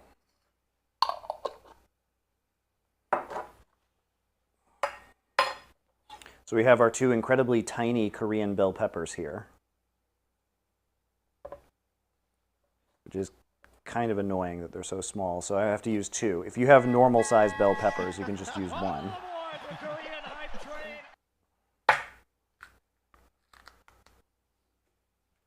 So I'm cutting out the core. I'm just pulling out some of the membranes. XChip102, thank Welcome you for back. your subscription. 106 months. Yes, he's one of the long term. Damn. So fun story about olives. I was never a big olive fan until I was in Lisbon and went to this restaurant, and the guy was like, "Hey, would you like some olives with your meal?" And I said, "No, I don't like it." He goes, No. This is my grandmother's recipe. You will love olives after this. You have to try at least one." And he was like very, very convincing. So I did. And it was the most delicious olive I've ever had in my life. And he was like, see, I told you. And I asked for more, and he gave me more. And then ever since then, I've been on my quest to find an olive just as good as that. And I've been eating olives since. That was probably the best olive I've ever had in my life. So we're going to cut these into, approximately the same bite-sized pieces that we had with our cucumber.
So what you're saying is you're going to eat all the salad by yourself, right?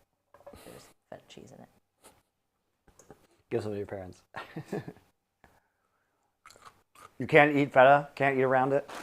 I can try, but the flavor. But the flavor. It'll like seep in. Sounds great. So if I'm using cocktail tomatoes, I typically cut them into quarters, but I think halves will be fine for these grape tomatoes because they're a little bit smaller.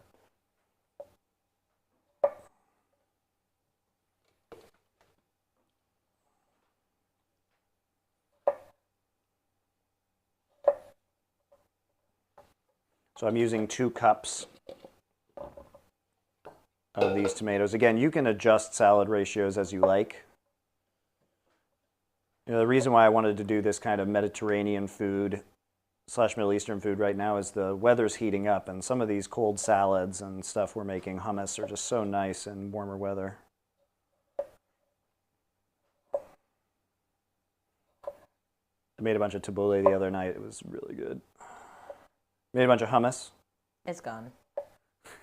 It's all right, Susie. I'll be making more in 2 days. But between now and 2 days, we don't have hummus. That's such a tragedy. It is. Okay, so I had to get these because I'm in Korea. I couldn't get a bigger thing of hummus, so I have a bunch of these little feta. So I have a bunch of these little like feta blocks that I'm going to be cutting up. Can't talk today. I do love feta. All right, cut me a piece. Maybe I'll give it a try. I'll give it another try.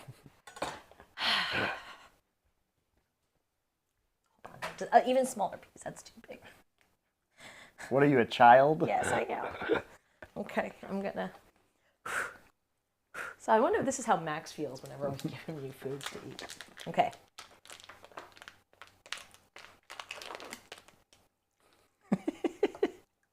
She doesn't like it.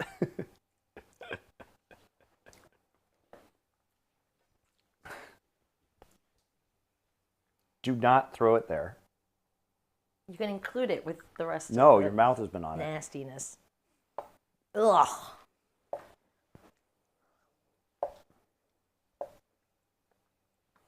you want about 1.5 cups of feta? I will add less out of consideration for my wife. But if it were up to me, I would add more. It's about 1 cup of feta, looks like. I tried it. How was it? So here's our salad. We are not going to add the dressing yet.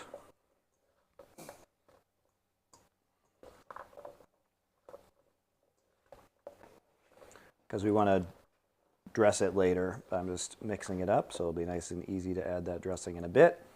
Cucumbers, tomatoes, green onions. Oh, I didn't add the red onion yet. Sorry, guys. Nice fresh red onion.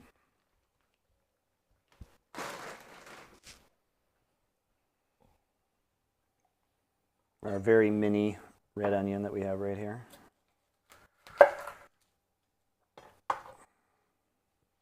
Does Korea Costco not sell them in boxes pre-cut? No, they do sell them in I'll show you in a second. So I do buy tomatoes like 4 kilos at a time because we go through a lot of tomatoes, and I'll make salsas or curries or stuff with them. But I'll show you what it looks like here. No, they don't do pre-cut. Also, come on, how lazy are you? Pre-cut tomatoes? Yeah, why is that necessary? Are there pre-cut tomatoes in the States too? Yeah. Oh. I don't know why I would need somebody to cut those tomatoes in half for me. Doesn't it make the tomatoes more mushy?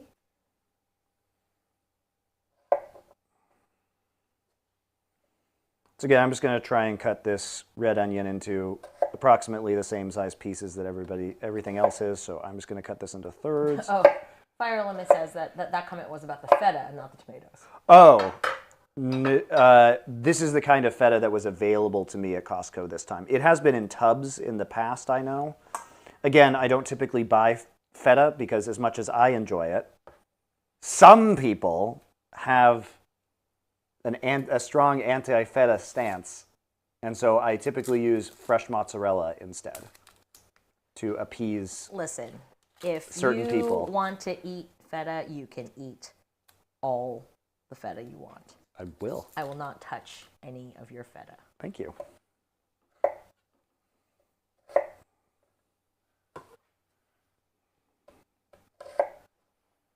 But I like it when you touch my feta. That's my feta-ish.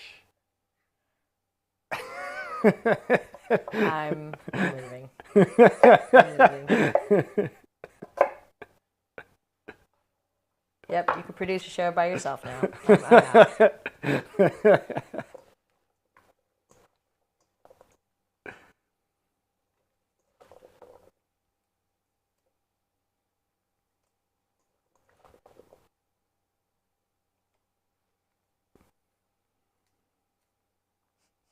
Dad joke Monty in full force. I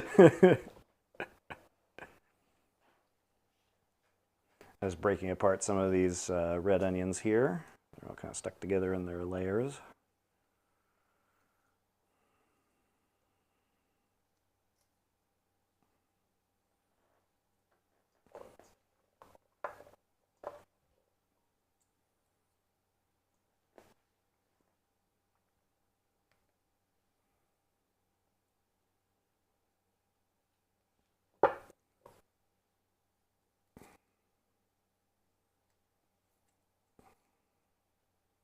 All right, so that looks pretty good. I'm going to go ahead and toss this in the fridge until we're ready to eat.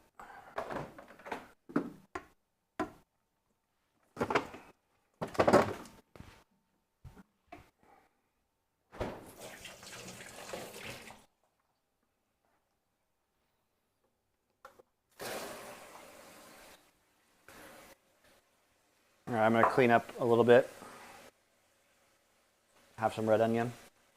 Mm.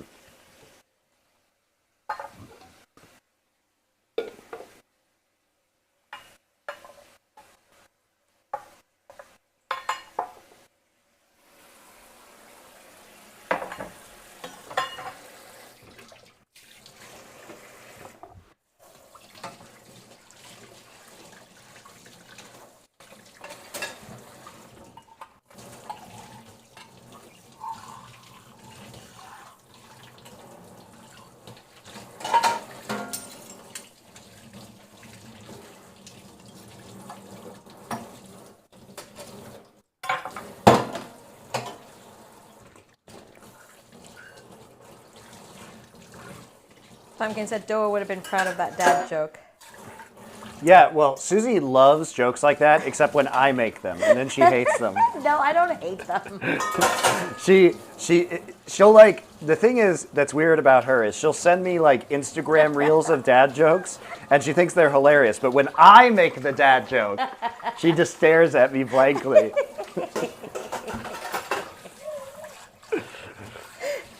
Maybe my delivery is just terrible.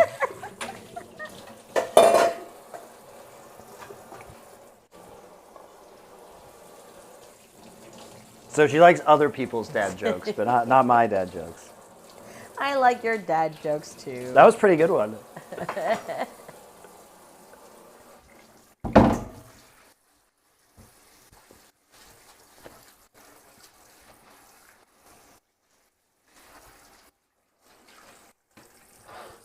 Chat liked it, I'm sure. Chat, did you like it? There's no answer. They haven't heard it yet. I know. Takes time. We're on a delay.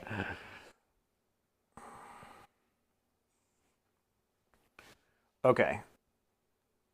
So we still have 7 minutes.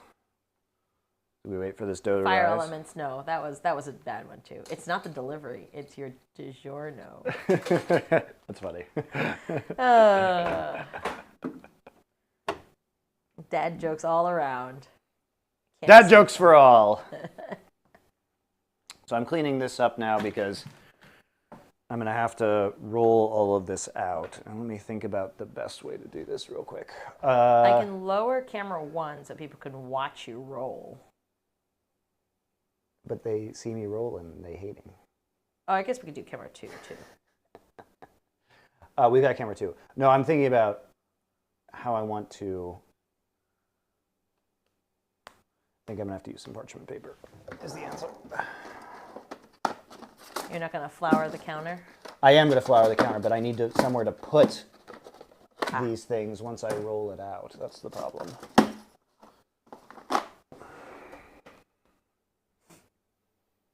And then I will horrifically fail to make pita bread again. But it'll be a delicious failure. It will be fine. It will be flatbread is what it will probably be. We will try and get the pitas to puff. Perhaps we will be successful.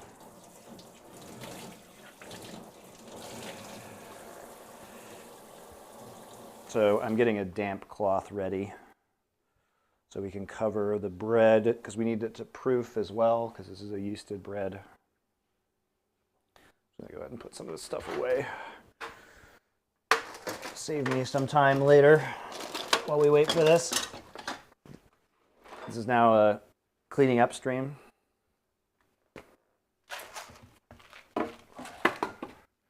My spice situation is a complete disaster right now, guys. Not that I don't have a lot of spices, but my spices are in like 4 different locations and I need to consolidate and get probably more evenly sized spice containers. Because, you know, one thing that your subs do is allow me to do things like this. Ta-da! You see these? These are nice glass oil and sauce bottles that we've been using. So I need to do the same thing with the spices, basically. Yeah. I've used those spices exactly 0 times. I believe it. This is Monty's kitchen. I don't really touch things. I don't want to get yelled at.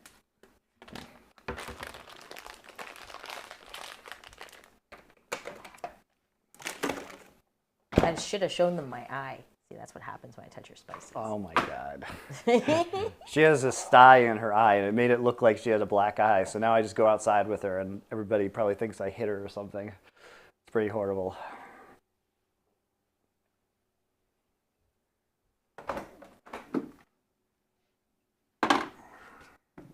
I just loudly have to pretend I'm even more submissive than I am. I'm sorry.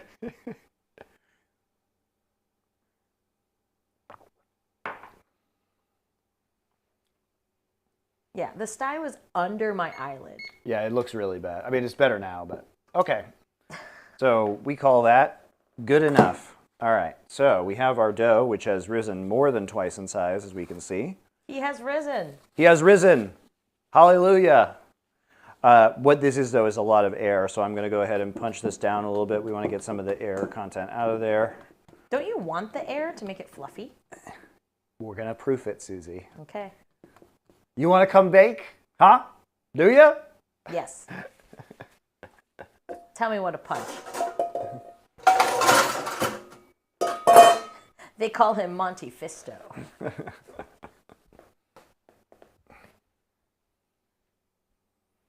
guys see how he's punching that dough? Yeah. Yeah. So we're just going to punch it down a little bit. I'm going to flour my counter. I'm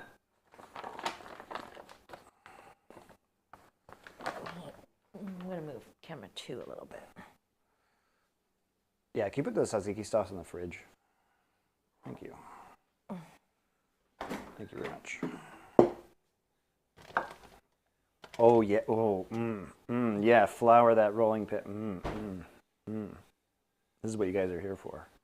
Wait, is it on? No, it's on camera 3. It's fine. They saw it. Okay, I'm going to put it on 1 for now, so I can play around with 2. Okay, but I need them to see this. Okay. There, that will help. All right, going to 2. I'll move our dressing.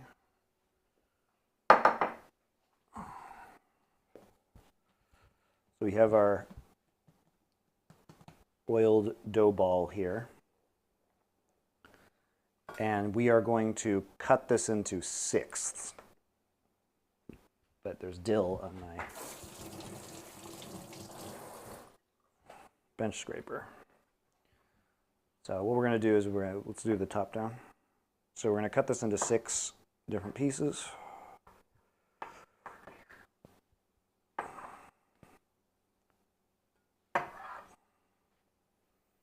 So I'm going to cut it kind of like a pizza or a pie into approximate 6. That one looks like it's a little bigger, so I'll go ahead and do that.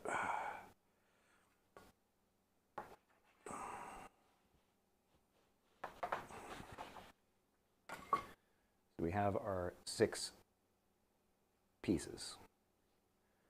And I am going to make these into balls. I'm very curious about this pita recipe. I haven't made much yeasted flatbreads beyond pizza dough. Well, we'll find out together, my friend.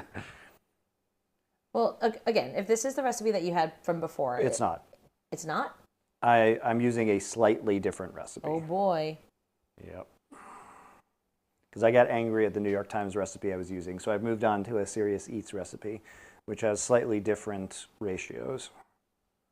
But the principle is the same. This also has a longer proof time, which I think may help my particular problem, which was not getting the puff that I was so desirous of upon my pitas. So I'm just forming these into even balls, trying to make them approximately the same size. That ball looks bigger than the others. Yeah, it sure does. But it might be, this one looks a little bit smaller. So I'll go ahead and take some of this.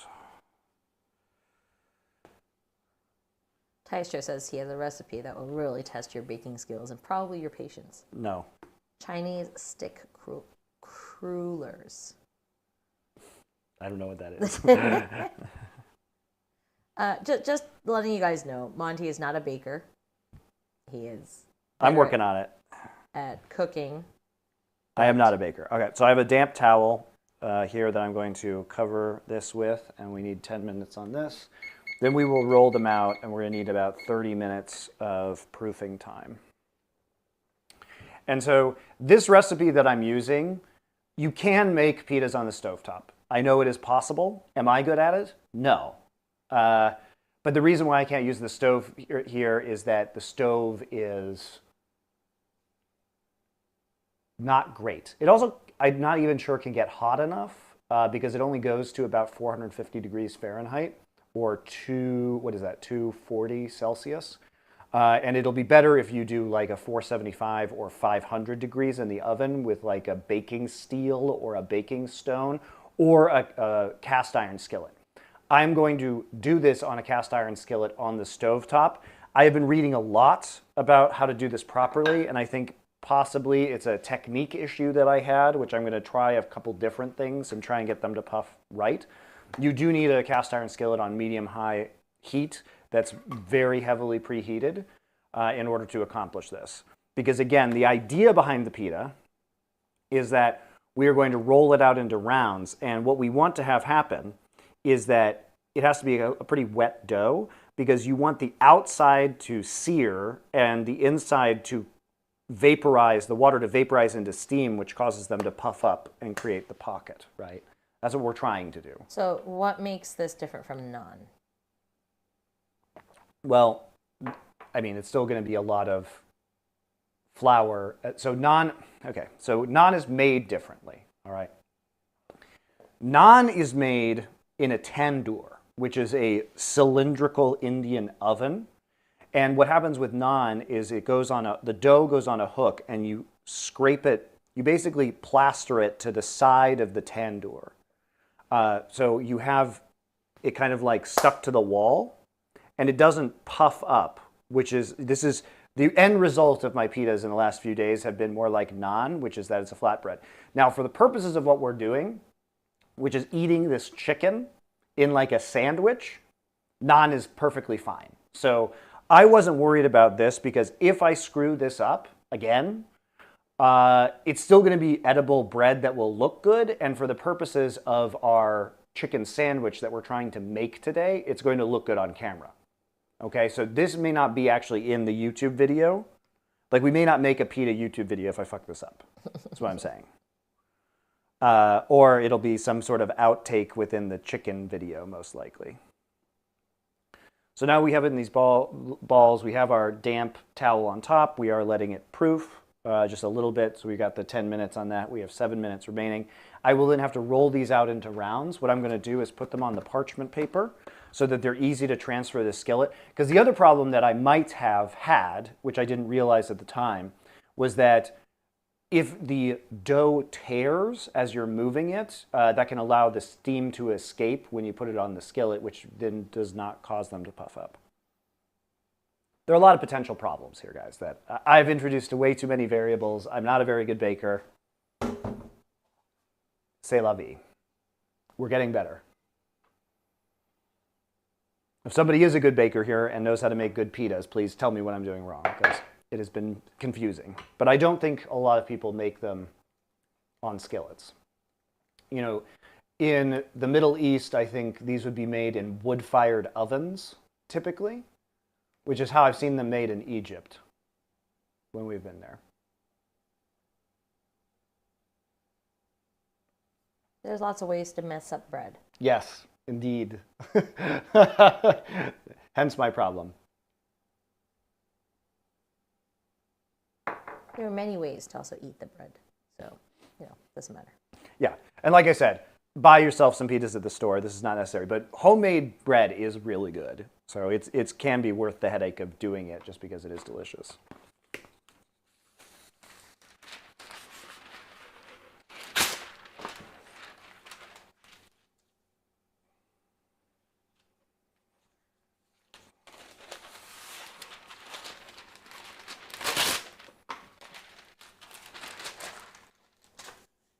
So it's going to make 6 pitas, this recipe. This is also putting the pitas in larger.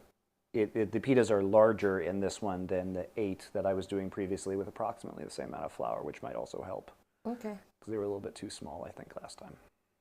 Savasp96 says, my mom knows how to make pita bread. I'll have to ask. Again, honestly, like if I just had an oven that could get to 500 degrees, this wouldn't be that hard, because I could just put this 12-inch cast iron skillet in there and toss them in. It really is like me fighting against Korean kitchens right now to do this properly.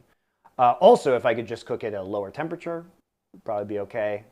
Just that my horrible Korean microwave/oven doesn't go above 450. And honestly, I question if it even really goes to 450.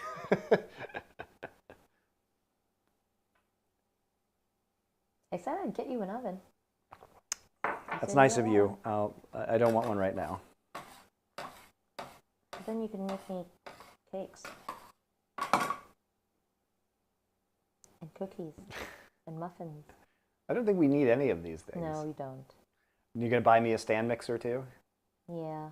But, you know, it'd be cheaper as if I just went to the Paris Baguette. Exactly. Yeah. Or Costco. Are we using pizza stone to up the oven temperature? I do have a baking stone that I tried to use, but it was not great. A lot of this probably is I just need more time to experiment with these things, guys. I did get a baking stone that is the right size, and I hope I can make pizza on it at some point. Okay. The great reveal? No, Oh. 3 minutes. We gotta wait. The thing is, you can't rush this, Susie. Oh, yeah, because it's baking. Because a lot of the cooking... It has to kind of- proof, it has to Yeah. rise more. And I'm hopeful that the previous pita recipe I was using didn't have me proofing after I had rolled it. And so I'm hopeful that a longer proof after we've rolled out the pita breads will make it much easier for us. Or it'll make it rise in the way that we want it to rise and puff up. So perhaps this is the pita recipe of my dreams that will work on the stovetop. Maybe. It just makes me laugh that, you know, when we moved to Korea, we initially thought we were just going to be here for like 6 or 7 months. And as we've been here longer, we are starting to accumulate more and more things in the kitchen. You know, it's like when we came here and we were like, okay, we're going to be here for 6 months. I got an Instant Pot because it was $80 and I didn't have a lot of other stuff. I brought all my knives with me from the States in a knife roll. But I was like trying not to buy a lot of cooking equipment. And now we have a blender. I got a food processor for this arc because I just can't make hummus or certain kofta. You know, using a blender is worse. Now he wants a stand mixer. I don't want a stand mixer Yes, because we have a stand mixer in America. We have a very nice KitchenAid mixer, which I did use to bake stuff, but I just haven't baked stuff here because also the lack of oven. But, you know, over time, we've just accumulated more and more cooking stuff. That's why we were laughing earlier about the citrus juicer. But I didn't want to get one because I was just like, I could just use this butter knife for the time being. But here we are, a year and a half later. Yep. No plans to leave. Yep. So we're just going to accumulate more and more things. And it just like everything, like our furniture, things for the kids. I was like, oh, yeah, this used, you know, bed frame for Max. And then I just got him a whole bed and desk set because we're going to be here. He needs to do his homework in some place. Whatever. We'll just ship it all home. Or we can just sell it secondhand. It's fine. We could try. I've grown really attached to some things. Oh my God. All right, we have 60 seconds. Countdown. It's the final countdown. Do-do-do-do. Do-do-do-do-do. Firemelon says, when you look for the pita recipe, which one came with a longer essay for the chef's childhood? Because that is the one. You know. So, I mean, I was on a bunch of them. A lot of the stuff I use isn't going to have that because I use subscription services. So like America's Test Kitchen, New York Times. Serious Eats usually has scientific information instead of that stuff. But you guys know that that's because that's the only copyrightable part of the recipe. Recipes can't be copyrighted, as in the list of ingredients and basic instructions. So the reason why you see that on these websites is that that is the copyrightable part of the recipe. Because if it was possible to copyright basic lists of ingredients, then like somebody would like own the recipe to pancakes and you have to pay like royalties or whatever, it'd be messed up. So Fireland says, I'm sure the LCK casters will appreciate the stuff when you finally return stateside. That's right. That's actually true. We did give a bunch of it away. Atlas actually still has a bunch of our the stuff from when we left in 2017. Yeah, the first time Okay, around. so here we go. Let's take a look at this. These have, you can see they've increased in size and puffed up quite a bit from our 10 minutes. And you can feel also that they have they feel fluffier. I don't know. That's a technical baking term. Fluffy. They've flufferized. They fluffed. They flufferized. Okay, so we're going to go ahead and roll these out now.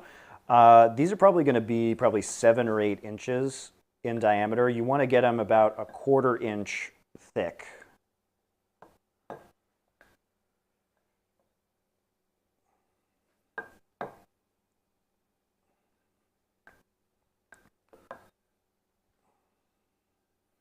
And you do want them thin so that they puff up. Not that I've ever had them puff up, but that's what I've been told. But if not, that's a great flatbread size. And again, because we're going to proof post-rolling.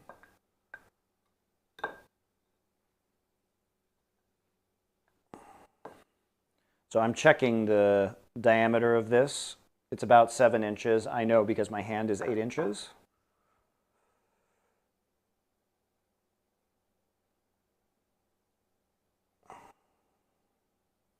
And I'm going to put it onto some parchment paper here. And I'm actually going to roll it up a little bit more again. Would it be easier for you to roll on the parchment? I'm going to do that for the next one. Yes, I think is the answer. You should smack it a bit. Whoosh. Bad pita. You smack it around. Like what you did to me. Oh, stop it. I'd just like to point out that I'm not making domestic abuse jokes. My wife is. We just edit that part out.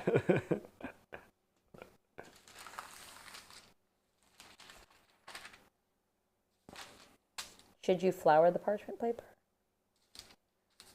No, it's pretty anti-stick anyway. Oh, so, is it? Okay. Yeah. I can chuck a little bit on there. Won't hurt.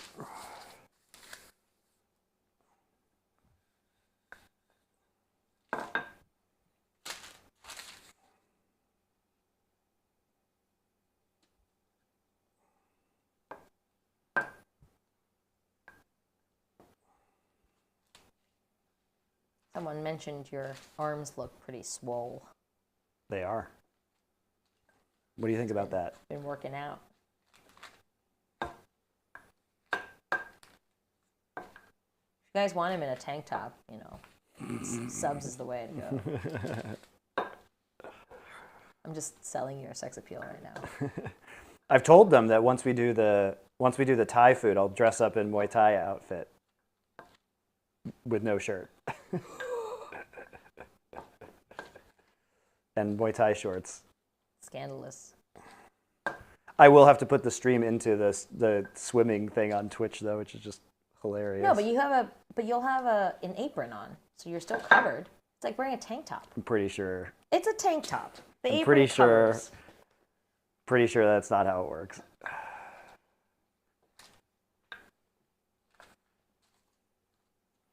Continue cooking OnlyFans. You just hold the food you've made in strategic places.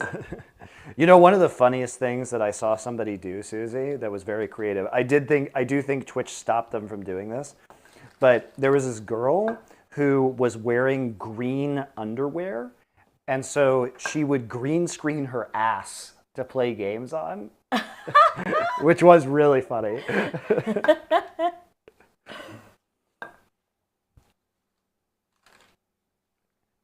Wait, why would they get rid of that? Look, It's just a green Twitch is stupid. Don't ask questions about Twitch. Twitch is like Ghost Baseball. Okay. So we have these, as you can see right now. Can you switch to the top down? So as you can see right now, the length of my hand is 8 inches. So you guys have some perspective. So they're about 7-8 inches in diameter. I'm putting my damp towel back on top. And we need to let these proof for around 30 minutes.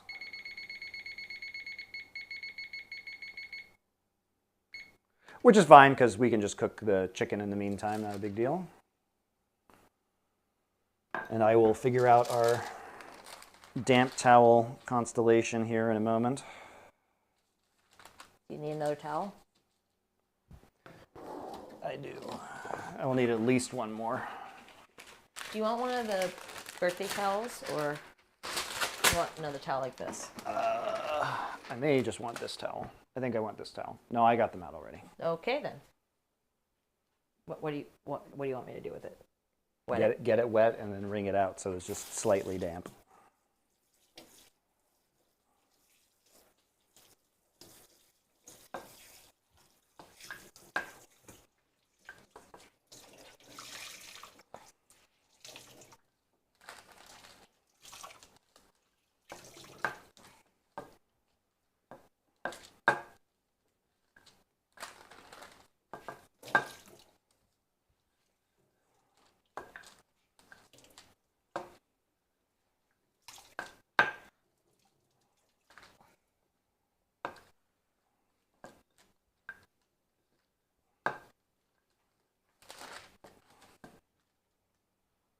Yeah, so that looks good.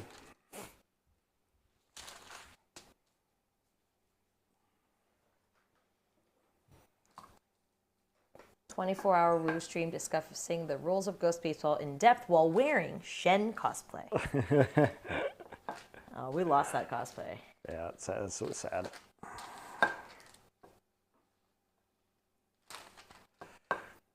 It was actually lost when they moved out of the old OGN studio into the new studio. Surprised you didn't take it home with you. Well, look, mistakes were made. Yeah. I didn't realize that they were just going to throw everything away at that studio. We actually ended up with the sign to the StarCraft Pro League Hall of Fame that was on the wall because they were just literally throwing everything away. And I was like, no, this is an important piece of esports history. So I went in there and ripped it off the wall and took it home. Well, you and I still asked. have You were it. like, "Hey," you were like, "Can you ask them if they're going to throw it away?" And I was like, "Are you going to?" So I asked them, and they were like, "Oh, do you want it?" And he was like, "Yes." And he just like runs in there and grabs it. They laughed at him. And more damp towels. Damp towels everywhere.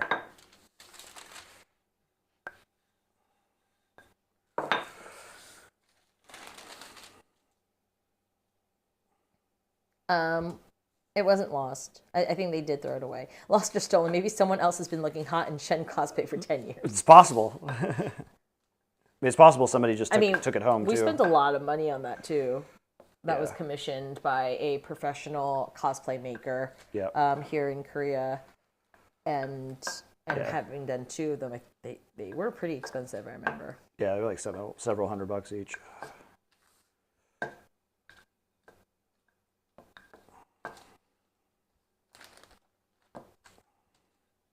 Okay. I mean, this is looking pretty good. We may not have the most symmetrical pitas in the world, but It's okay. who cares? It's good enough, It's good enough. as we say here on Continue Cooking.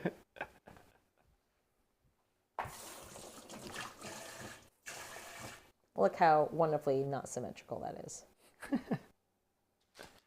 Are you mocking my pita, No, madam? it looks deliciously unsymmetrical. Okay, so we got all our pitas out. I'm hopeful that this parchment paper will just make it easy to just slap into the pan. Slap. Pan slap. How can she slap? You enjoy our cat towels. It's actually hilarious to some of the stuff we've bought because it was either free or on sale or secondhand. I think we were at E-Mart or something like that, and we just needed some kitchen towels. It was like, They're great. I really like them.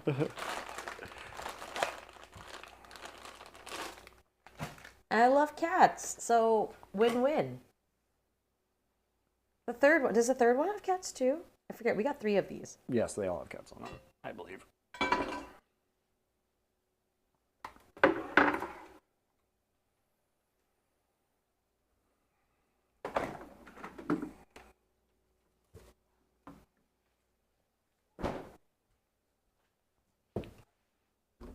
Yes, don't make fun of these towels. They are wonderful towels. Are you warning me or chat? Chat.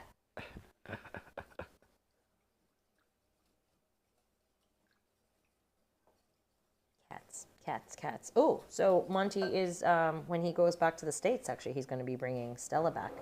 One of our cats. One of our cats. Our only cat now. We've given Astro to our friend. Who loves Astro? Yeah, she loves him, and they have. We all love Astro. They have like a morning routine together. And yeah, the thing about Astro is Astro's an awesome cat, but he needs to be outside, or he gets very angry. And we live in an apartment in Korea, and so he likes to get outside and roam around. He's very active. He's only 6 years old too. He's like literally a year older than Max, because he was born in April of 19. But he's a big, active, very muscular, beautiful. He's jacked. Yeah, beautiful black cat. He looks like a little panther. He does. And when he's hiding and he opens his eyes, all you see are just like these little eyes in the closet. He's a great cat, but he would not have a good time here in Korea with us, unfortunately. Where Stella, She's old. We've had her for a while. We think she's somewhere like between 11 and 13 years old. But she's just an old lady now, so she likes to just hang out. So she'll be fine here. She doesn't do much jumping or exploring, so we can just kind of give her a perch next to a window if she wants fresh air. All right, can we see the stove? We can. Bam. Okay, great. Clever Pete, are you here? This is camera 4. I don't know if he's still here, but there you go.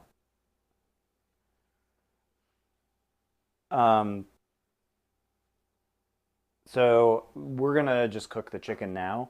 I was hoping to get the pitas done first, but we still have about 22 minutes left on these pitas to proof. So instead, we're gonna cook the chicken now. Yes, and I will help taste them for you. Oh, wow, you're so nice. Isn't she nice, guys? So we have here is the marinated chicken that we made earlier. We've pulled it out of the fridge after about an hour, maybe an hour and a half. Don't center it. Yeah, there you go. I'm trying. The Mass Report. Subscribe with Prime. Thank you, the Mass Report. Thank you. Forgot you had that. Yeah. Are those Greek chickens, though? Yep. Yeah. I went to Greece and murdered them for their tenderloins. Good. All right, so we have, I'm using a stainless steel skillet here. This is a 12-inch stainless steel skillet. But if you guys want to use cast iron or even nonstick, again, this has olive oil in it, so we're not going to turn it on that hot. So we're going to do it over medium. So you can use a nonstick skillet for this. I just prefer, like the cast iron's nice because it, it heats up nicely and it'll, I think, provide a better sear on these. So you're going to heat that up over medium. And then we'll start to cook these tenderloins. Thumpkin wants to know, real quick, can you just tell us what was in that marinade? Oh, yes. Sorry if you weren't here earlier. So the marinade is lemon juice, oregano, Greek yogurt, red wine vinegar, cumin, coriander, paprika, cayenne pepper, salt, pepper. Let's see if I'm missing anything. Chicken. Oh, it's a chicken tenderloin, yeah. No, that's it. Olive oil. Oh, I already said that. And lemon juice. It wasn't vinegar, sorry. No red wine vinegar, just lemon juice. So the oregano, lemon juice, olive oil, we'll get some nice Mediterranean flavors in here. I'm going to add just a little bit of oil to this pan. Just a touch. Add some avocado oil. Wasn't Stella the cat that Monty tweeted about how we should have known that you guys were together? Yes. Because the cat showed up occasionally on streams before the whole Well, wedding. Susie would take pictures of the cat, and the cat would show up on my stream, so people should have known it was the same cat. And that was the joke. It was the same cat the whole time.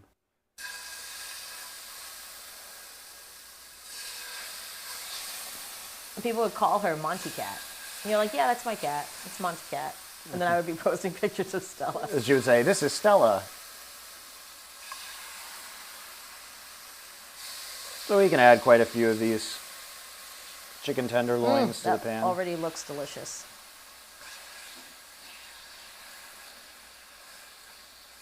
Brown them up nicely. I also do these in a few batches.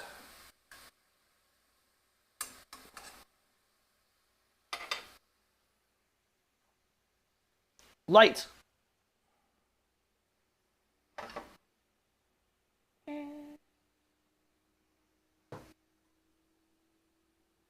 kind of like it without the light. All right.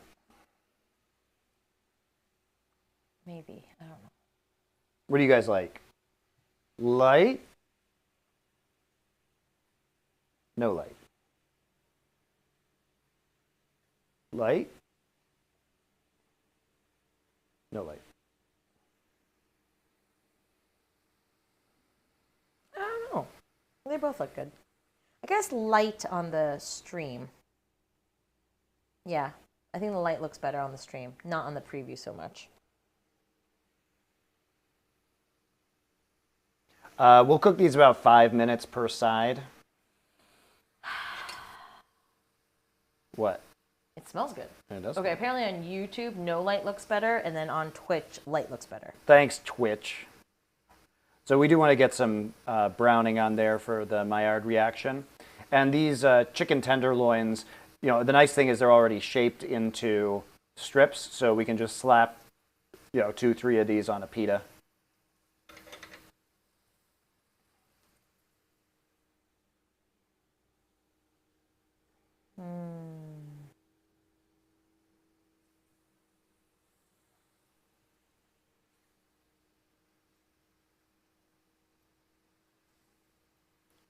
Can you guys hear the nice sizzling?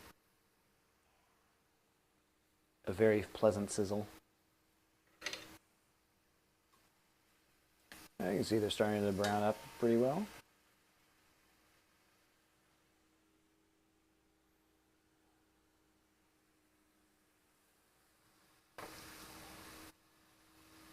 Yes, that excess liquid is from the marinade. Yeah, it's also the chicken.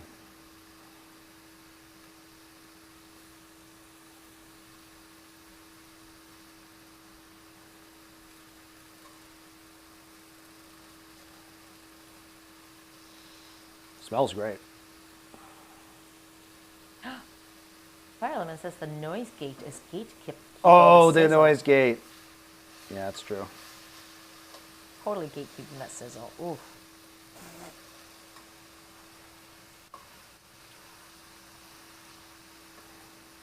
So because we have the Greek yogurt on here, we should have a nice, moist, tangy piece of chicken.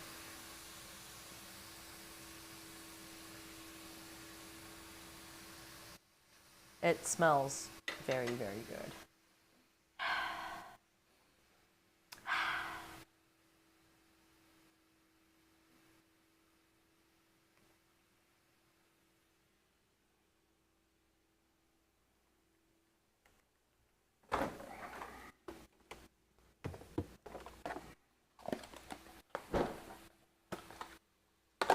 One thing that I can do while we are waiting for this to cook and everything is I need to clean up this flour that's on the counter because the flour will not look good in the gimbaling, you know?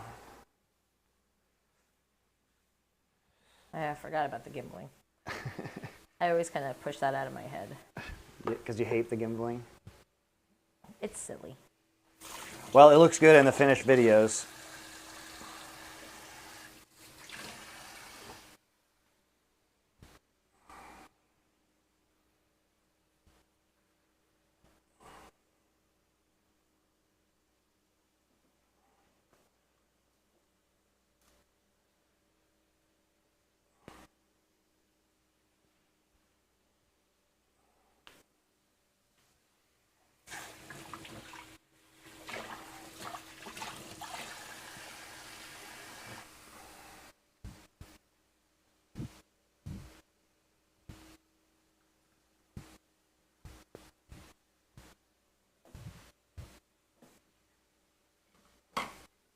So you're just showing you the pan browning slowly. Mm-hmm. I guess people can watch that or they can watch you clean.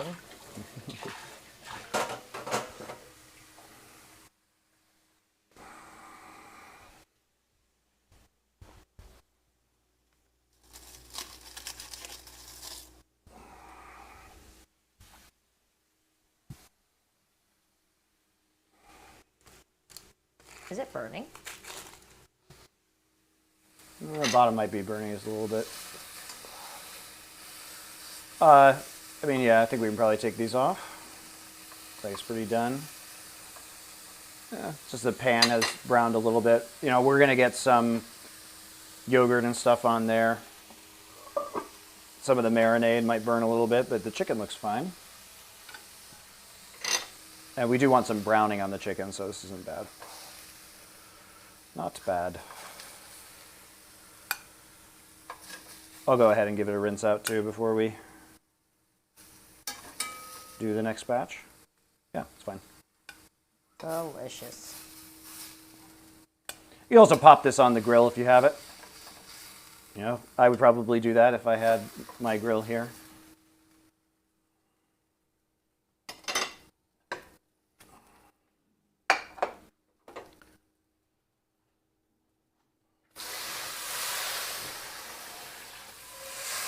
You know, this is also where if you use a non-stick pan, it can be useful.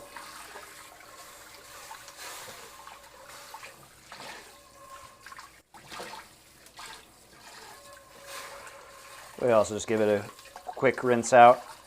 Doesn't really matter though if you have some of this stuff that's stuck to the bottom.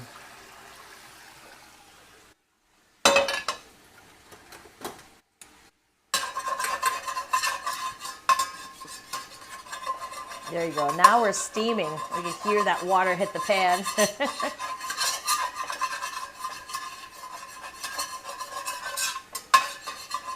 The pan, no, that was my hand. I'm so hot. My hand, yeah, it was my hand. Yeah. Oh, sorry. Yeah. It's an easy mistake to make.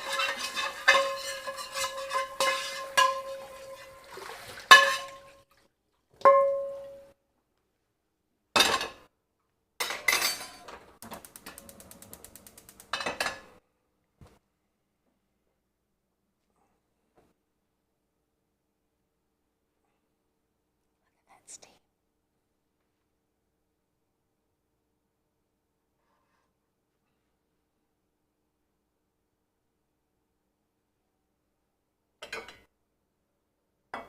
May I taste that chicken? She's desperate, guys. She's desperate for the loin that is tender. Ooh, oh, an entire piece. Thank you. Oh, it's so juicy. Yep.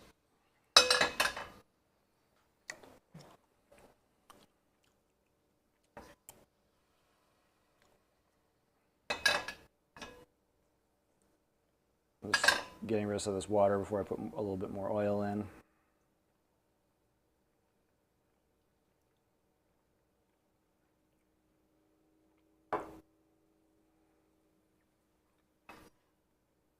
Very moist, very juicy, flavorful. Tastes like chicken.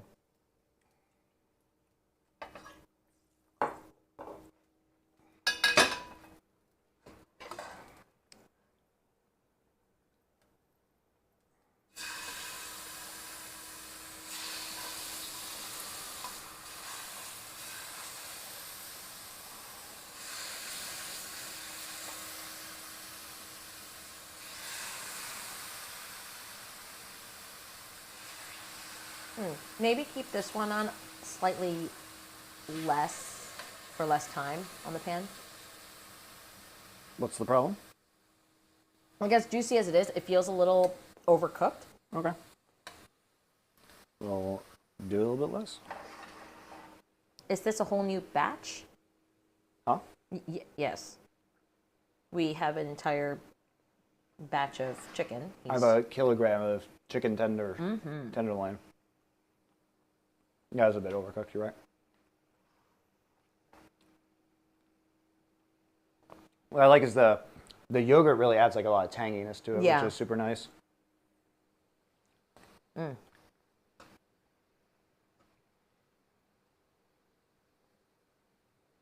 Aw. Miket1904 says, I appreciate everything you did and keep doing for the league scene, Monty. Forever the Goatcaster, best duo with Doa. Oh, thanks. I don't feel like I'm doing anything for the league scene right now, though. You're calling them out. You're calling out Riot. Is the league scene a thing anymore? Not an NA. Ha ha.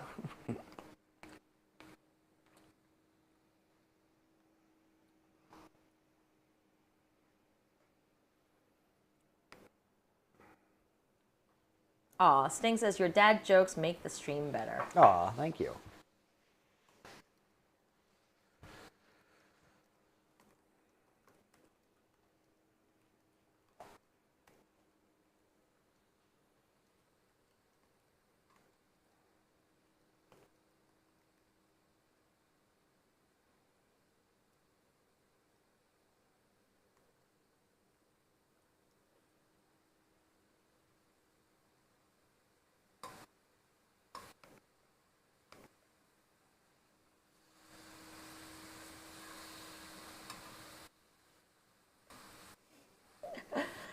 The shit league scene doesn't need your talents to be wasted on such a meme league as it always been.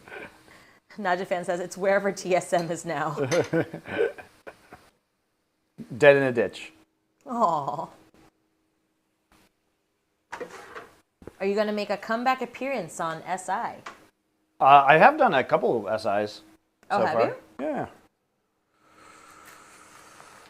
I've come on for like an hour to talk about stuff. The Mass Report says I haven't watched League in a couple years now. Replaced my League watching time with learning to cook. Well, there you go. Bye. Well, hopefully you like this content. Oh boy, do I have some content for you. All right, move the chicken. I think it's getting overcooked. I just flipped it. Oh, never mind. She's not even paying attention. I am. I'm cooking it for a couple minutes aside, guys, and we'll see if that yields a better result.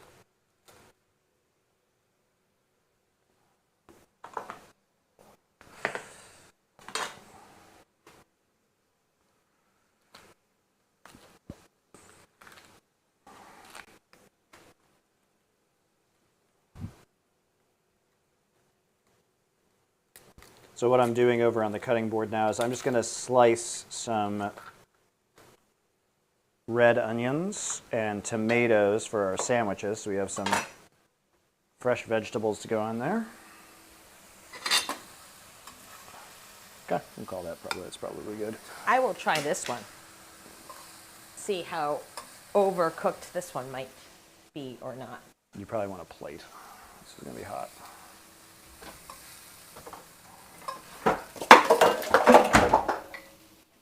What are you doing? I'm trying to get a plate and all these cups fell on me.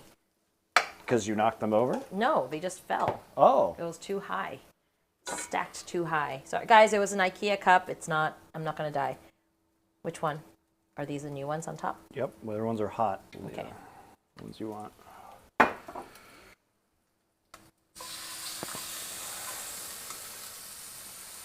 I'll turn down the heat just a little bit. What's the verdict? This is better. Good.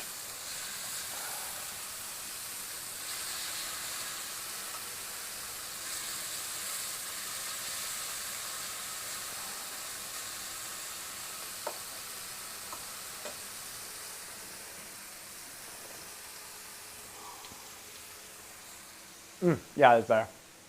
Agreed. Oh, it's good. Wish I had my grill, but you know, whatever. Okay, so what I'm going to do now is I'm just going to slice up some red onions so we can put them in our sandwiches. Nothing too fancy here. That's probably not the camera you want.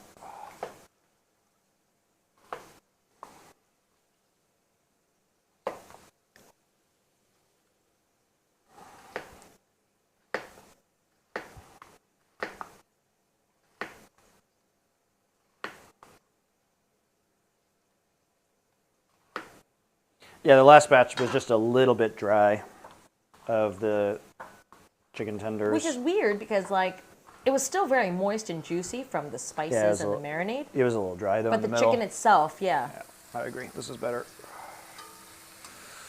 Now that we've got some of the leftover marinade in here, we're going to get some nice, I think, better Maillard reaction on this as well. Oh yeah, looks good.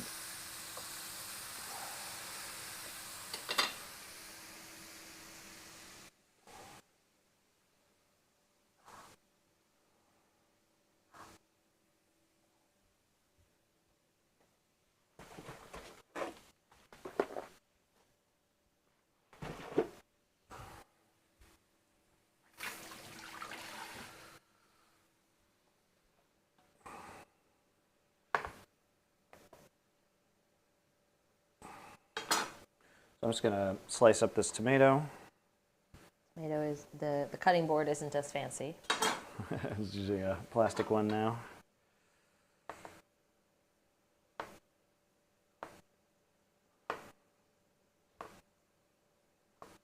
Get some thin tomato slices going. Oh, butchered that last one.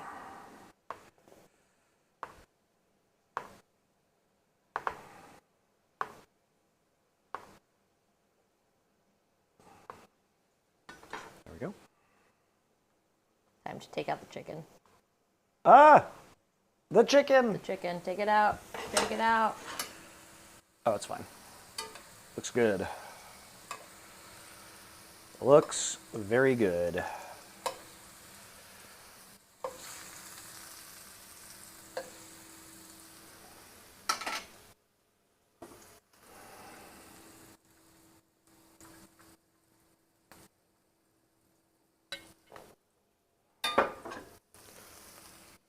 A tiny bit more oil.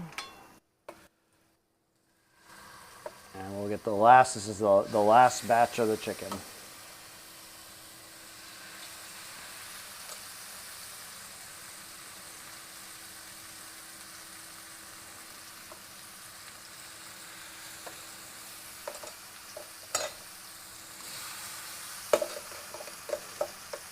That's it.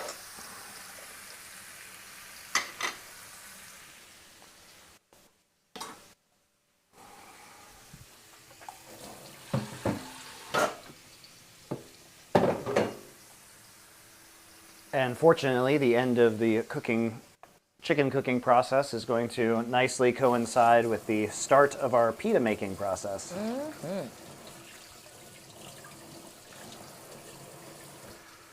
I'm surprised how well this is going without cleaning the pan between batches. Oh, it's fine.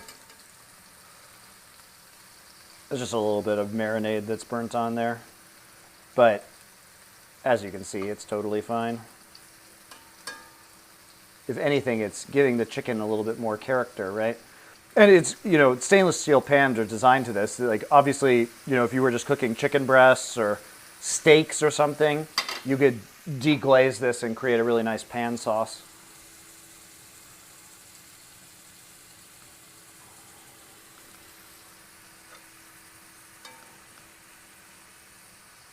But it's not bad necessarily. There is it's like caramelized a little bit on the bottom, but it's fine.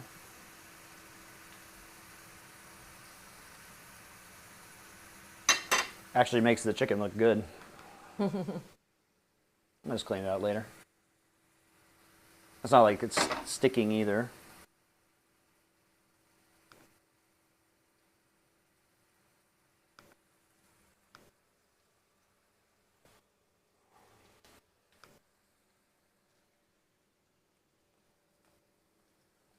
But if I was at home, I'd probably, pop these on a gas grill.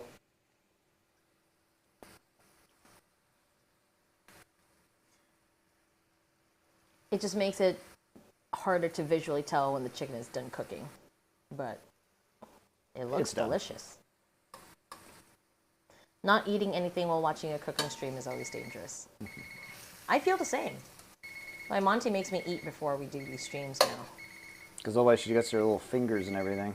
I still get my fingers and everything. Yeah, but not as much. All right, that timer means that it's pita time, baby. It's bang time. Bang is bread in Korean, in case you were wondering. Pan.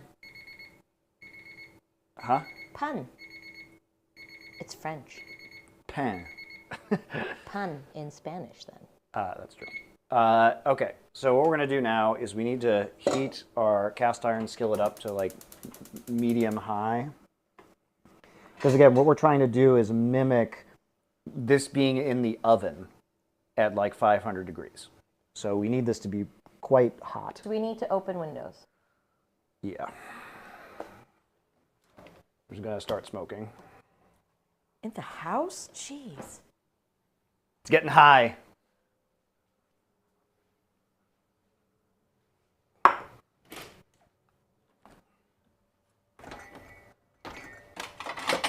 Oh. It's actually quite cool out today. What? I'm going to turn the AC off. If I can find the remote.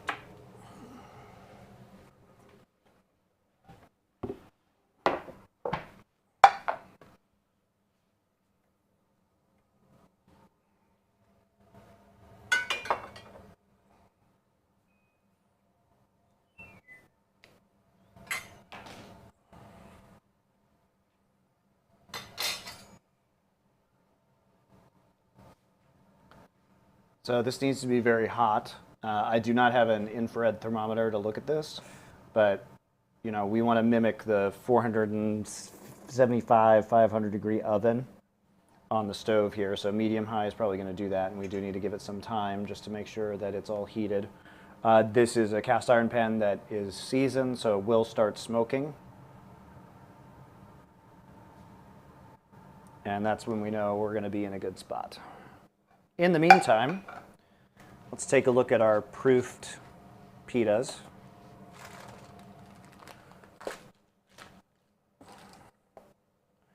So we have these have been proofed. I'm just going to tear the parchment paper so I can individually place them into our hot pan. As you can see, they have increased in thickness because they've risen again just a little bit.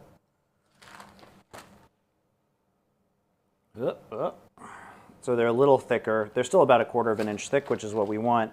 And hopefully we'll be able to get this pan hot enough that they are going to puff up as they start to steam. I am going to coat the inside of our pan with a little bit of oil just to make sure we don't stick. The pan, I'm not sure you can see it, but the pan is smoking now. I'm going to add a tiny bit of oil, and I am going to spread it around with a paper towel because we only need a little bit. I just really don't want these pitas sticking.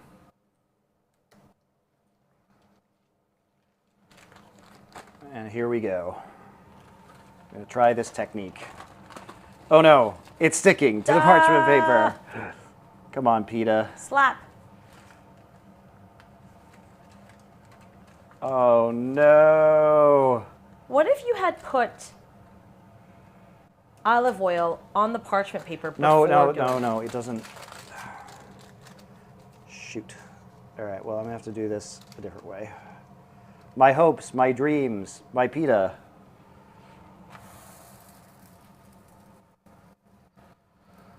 Unfortunately, we did tear it a little bit, which might prevent it from puffing. And normally you just leave it there in the oven, but on the stove top, I'm concerned about the steam escaping from the other side, so I'm going to try and do it this way. Just sear off kind of one side.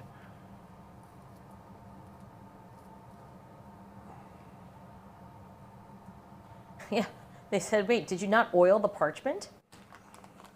I floured it a little bit. Should have oiled it. Maybe we can try that next time. That's all right. That's not the reason why this will succeed or fail. What if it is?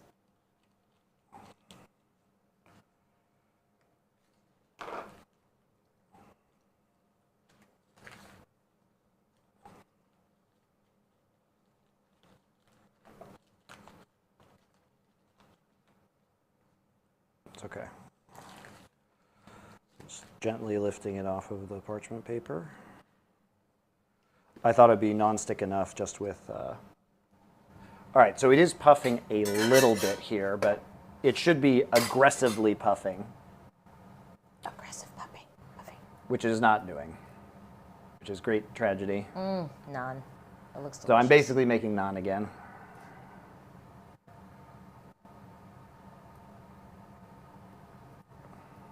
Which is fine. It will taste good.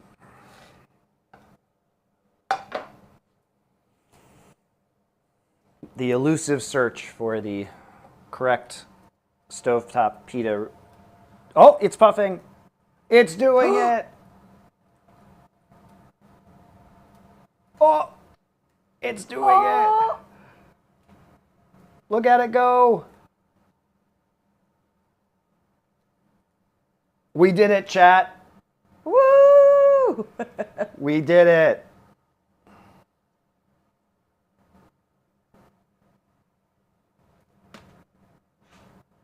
It puffed.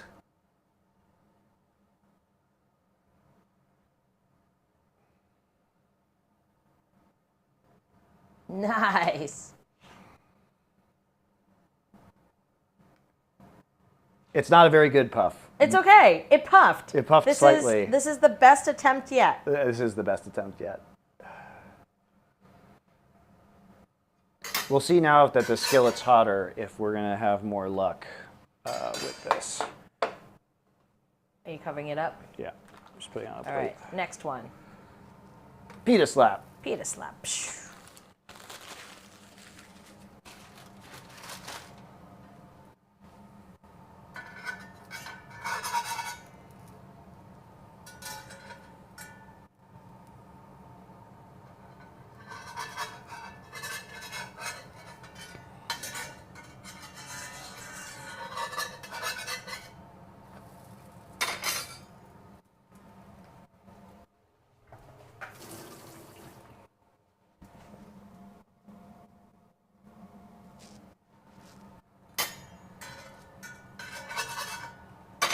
We got one to puff. Nice.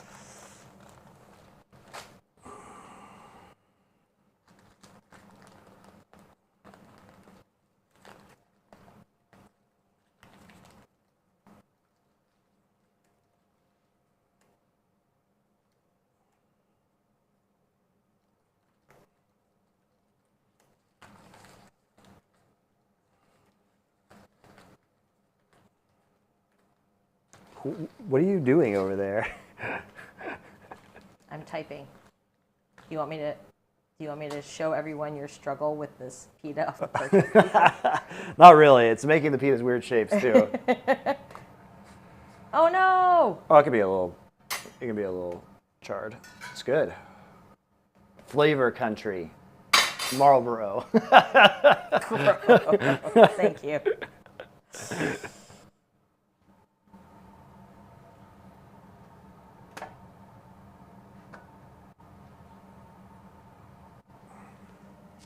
Welcome to flavor country, Susie Kim. I thought we left there.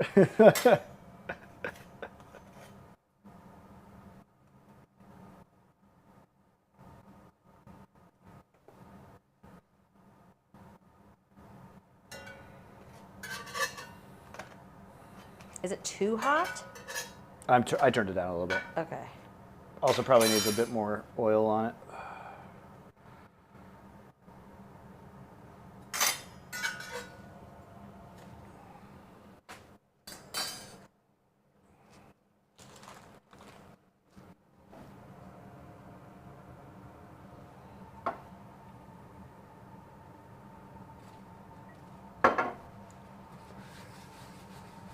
All right. Let's try number 3. Yeah, it's probably a bit too hot now. But I turned it down, so we'll get there eventually. What shape is that? It's the I can't get it off parchment paper shape. Do you like it? I could be wrong, but I think Marlboro isn't a good thing to associate with the flavor of your pita. Flavor country, Marlboro pitas. Gross.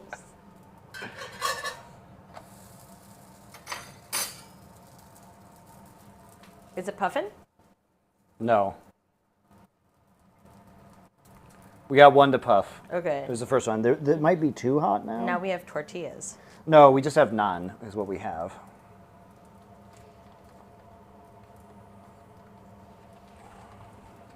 making me want to have flatbread pizza. I mean, I can make that for you. You don't have to call it flatbread pizza. You can just call it flatbread. Pizza. Flatbread pizza. As opposed to not flatbread pizza. No puff. It was only the first one. Is the first one still puffed? No, it won't puff. It doesn't stay puffed. But the point of it, here, you can look at it. The point of the puffing is just so it can create the pocket inside. All right, let's see. Because like that's the problem I've been having is that the dough has been too dense. And so what ends up happening is that you don't get a pocket on the inside. I can feel that there's a pocket in this one. But I'm going to use this one just to wrap up some chicken, so we're not going to mess with it.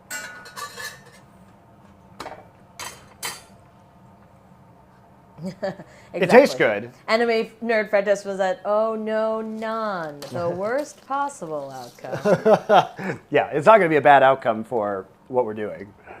What I want it for is, I wasn't going to put the chicken in here anyway, which is why I wasn't super worried about it. But basically we made none, is the answer. Again. For the third time. But it's delicious, so It is don't good. really It care. is totally fine. Yeah. It's totally edible.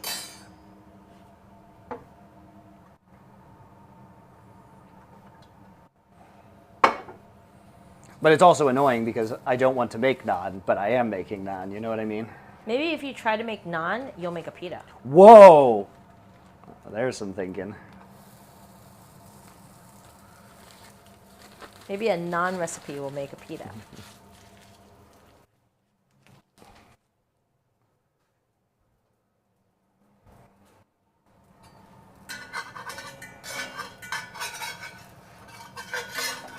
Ah.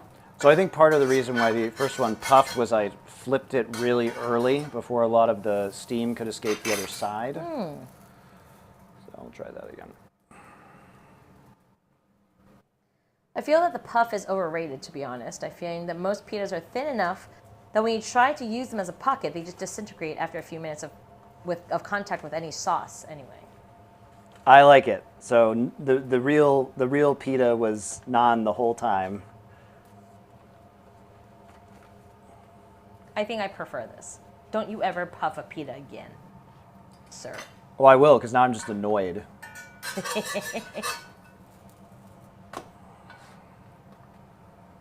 I mean, it looks good though, guys. Like, it's not offensive. This one looks good. It's just not doing the thing that I want it to do.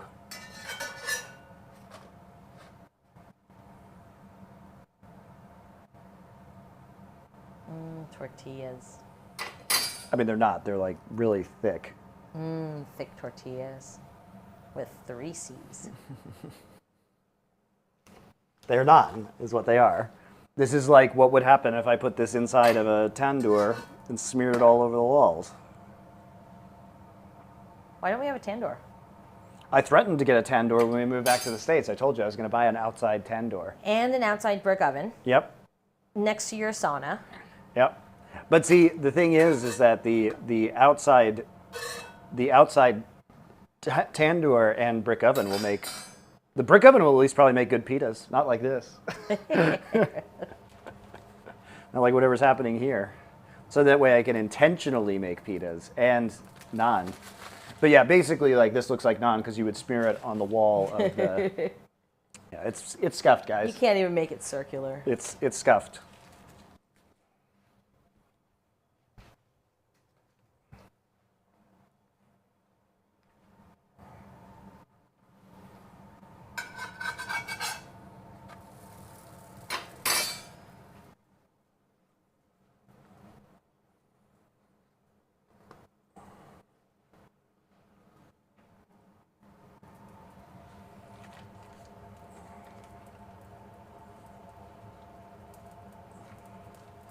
And this is why we buy pita instead of trying to make it ourselves.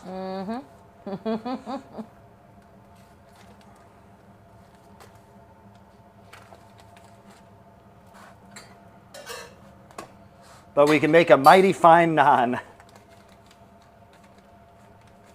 sure it'll be delicious.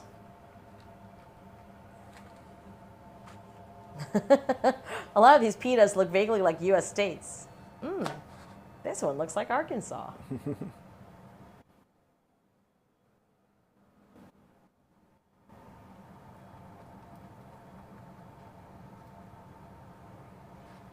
Taistro says, one time I puffed a pita so much it touched the ceiling of my confection oven. And I had to intentionally unpuff it so it didn't start a fire. Yeah. Well, Tystra, how are you puffing pitas? You probably, well, you're doing it in an oven, so there you go. Confection oven. Yeah. I wish I could do that. I've threatened to buy you an oven. Just like how I bought you a meat fridge. Meat freezer. A meat freezer. All right, well, we will not be including this fail pita recipe in a video. But you guys can enjoy the failure of the pitas live. Ooh, this one looks like Indiana.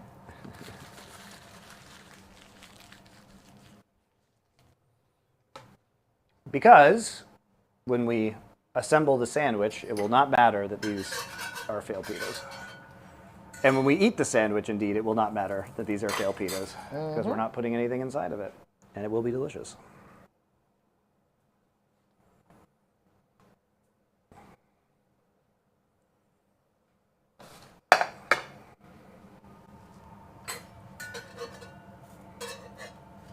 This is the last one? Yep. So, with that in mind, I'm going to get everything else out.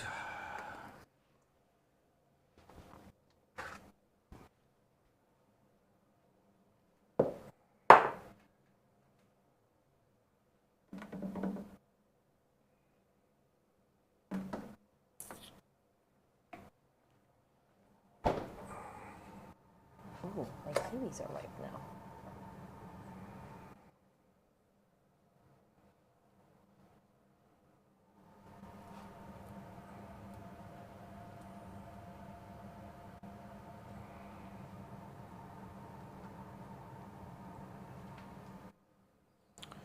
Okay, so in the meantime, let us just go ahead and dress our salad. So I've got our dressing over here. The vegetables are all chilled. Fire Element says, if I stop being lazy, I might try the failed pita recipe and do it in the air fryer. And pray for I mean, it it not is to a explode. convection. So it is a convection oven that you're going to be trying to use it in. That's what an air fryer is. But it needs to be on like a baking steel or something like that. So it might not be the best. All right, I'm just going to go ahead and give the salad a toss here in the dressing.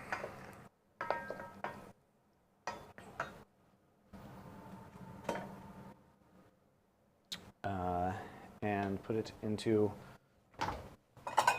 a more pleasing bowl. Because we got to do it for the gram, guys. Here's our Greek salad. That's enough. That's enough. Bowl to salad ratio for pictures. I think that's good. What do you guys think?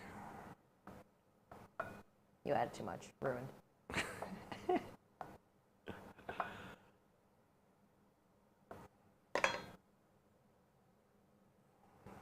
No, take that tomato off.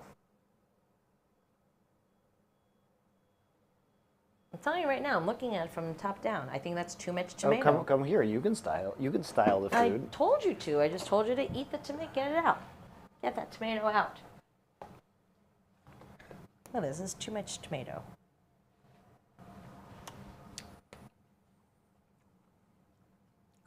Okay. It touched the feta, but I don't hate it. It touched It touched a feta. You committed the crime of feta touching.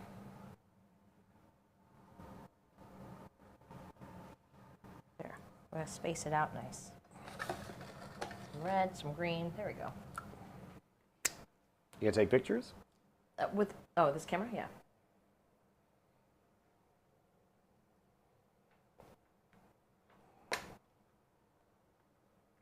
Ow. Ow. What? What you doing? Your phone is attacking me. I hate it when that happens.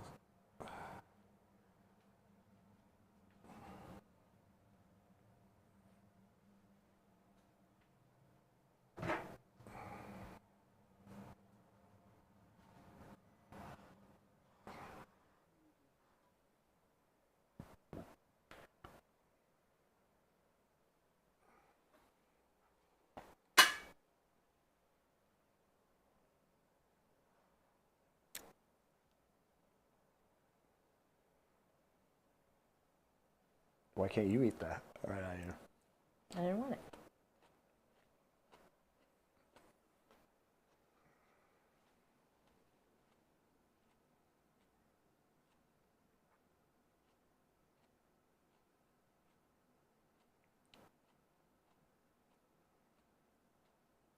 Taking them in portrait mode? Mm-hmm. Okay. Or in vertical?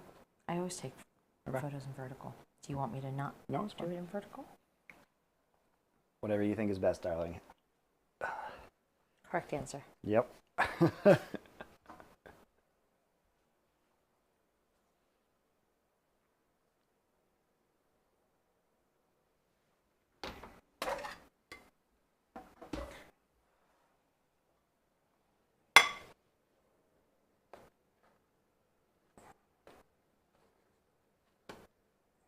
Okay. All right. Do you need to... Is it gimbal time? Oh, it's gimbal time, baby. I'm going to steal a chicken while I'm here.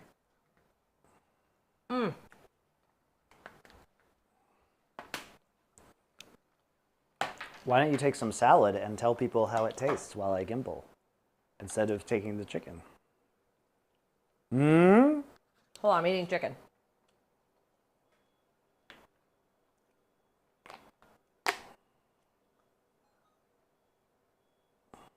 Here, you guys can watch Monty gimbal. I will go get some salad.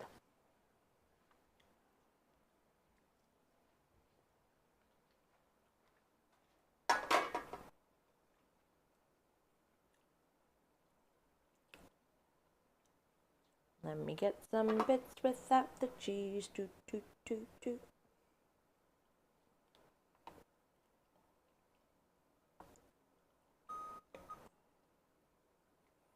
Well, I gotta connect it.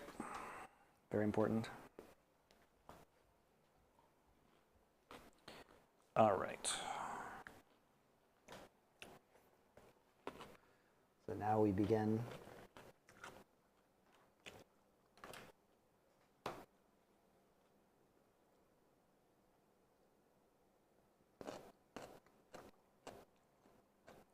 The great gimbaling. And I know this is silly, guys, but it does make a difference for the final video.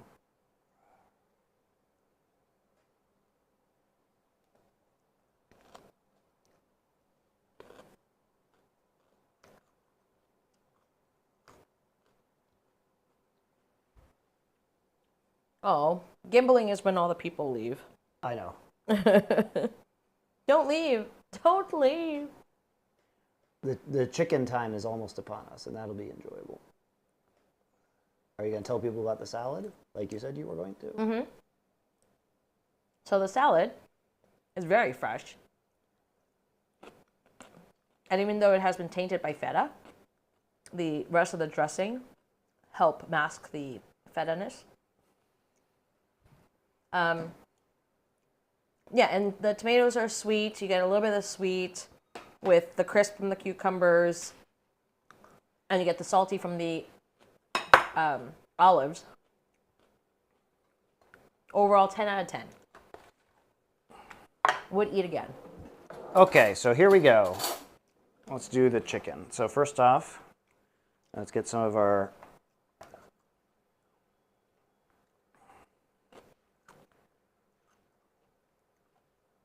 tzatziki sauce. I like a lot. It's good like that, you know?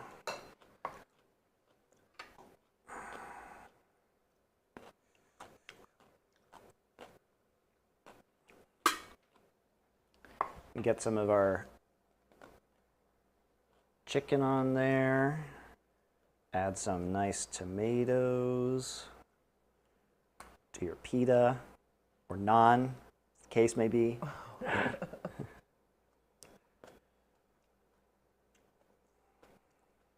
You can add some of the Kalamata olives in there. Maybe add some lettuce. A nice choice for you.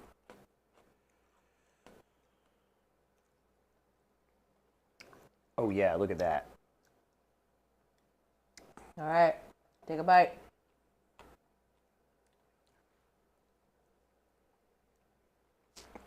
All right.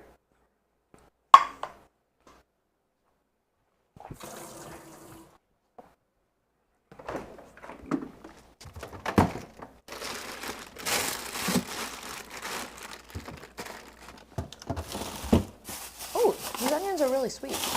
Here's a bit of it. I said these onions are really sweet.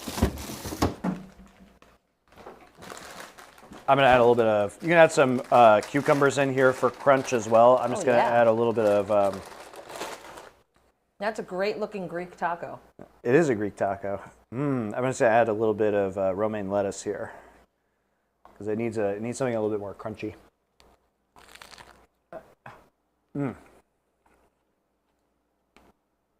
Yeah. Yum, yum, yum. Tzatziki sauce, super nice. Chicken's very tender. Marinade tastes great. We'll add a little bit of our salad here on the side. I can do a little bit more gimbling and then we'll be done with the gimbling. But you've already taken a bite of the food. Yeah. What do you think about that? Okay. That's a choice. It is a choice. Whoa, what if I just reversed it? The old reverse the sandwich-arino. Oh my God. Fooled. Us here on camera 3 can see it all. You can see the shame.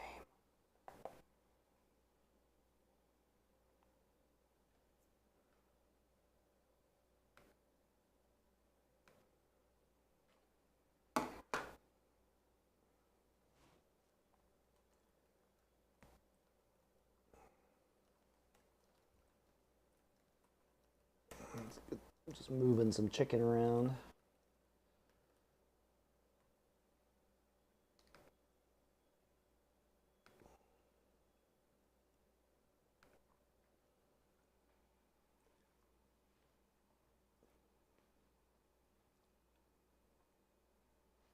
Oh yeah, there we go.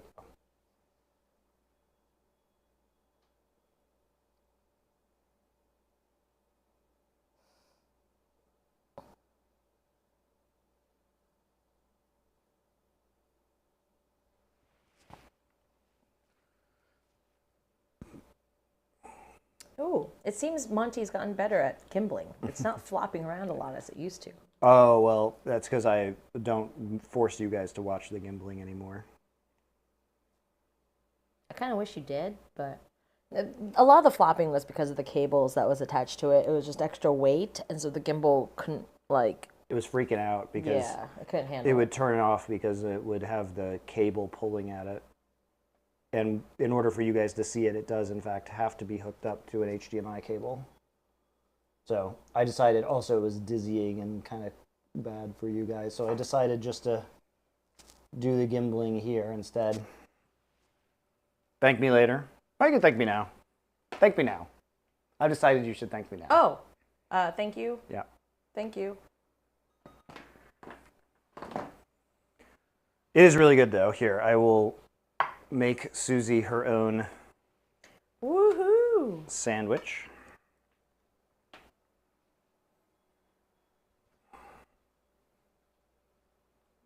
Some sauce. Yeah, it's nice. You get a lot of that. Fresh dill and cucumber. I thought this was just a really nice thing for, as the weather starts to get warmer. This food is really summertime, summery.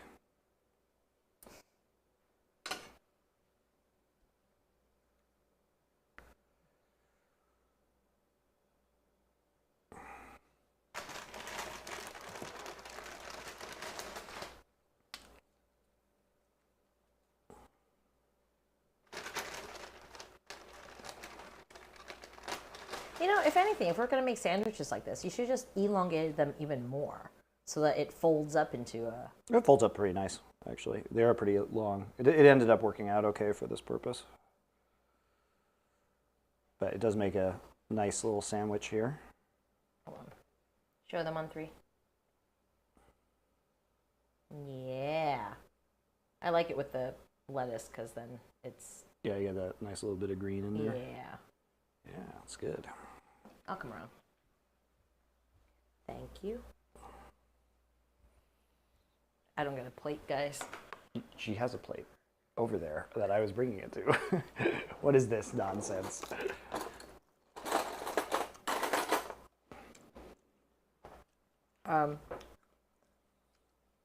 Naan is good. It's very chewy.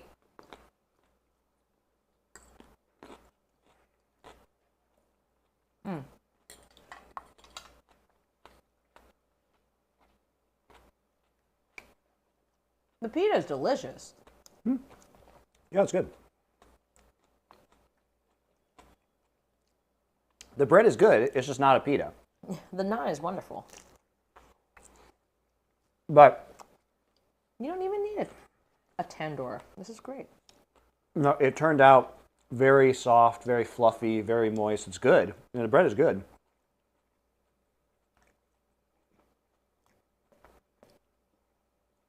It's like nice and spongy. Yeah, it's really nice with these chicken tenderloin that's in here.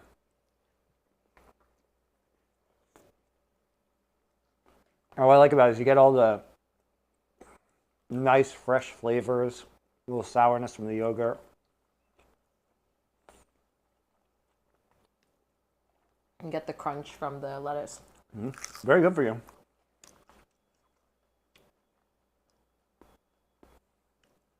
How do you like it? That's good. It's healthy. A little too healthy. It's okay though. Deep fry the chicken, quick. Yeah. No, the sauce is pretty bad for you, isn't it? No. Damn, what's bad for you in this? So the difference, one of the differences between this sauce and white sauce, which is used in like halal cart recipes or halal guys, is that there's a lot of mayonnaise in that halal cart white sauce. That's what And it is good. It's very good. But the tzatziki that we made just with Greek yogurt, so the white sauce combination of yogurt and mayonnaise, that's going to be a lot worse for you. And sugar. And sugar. But it is only a little bit of sugar.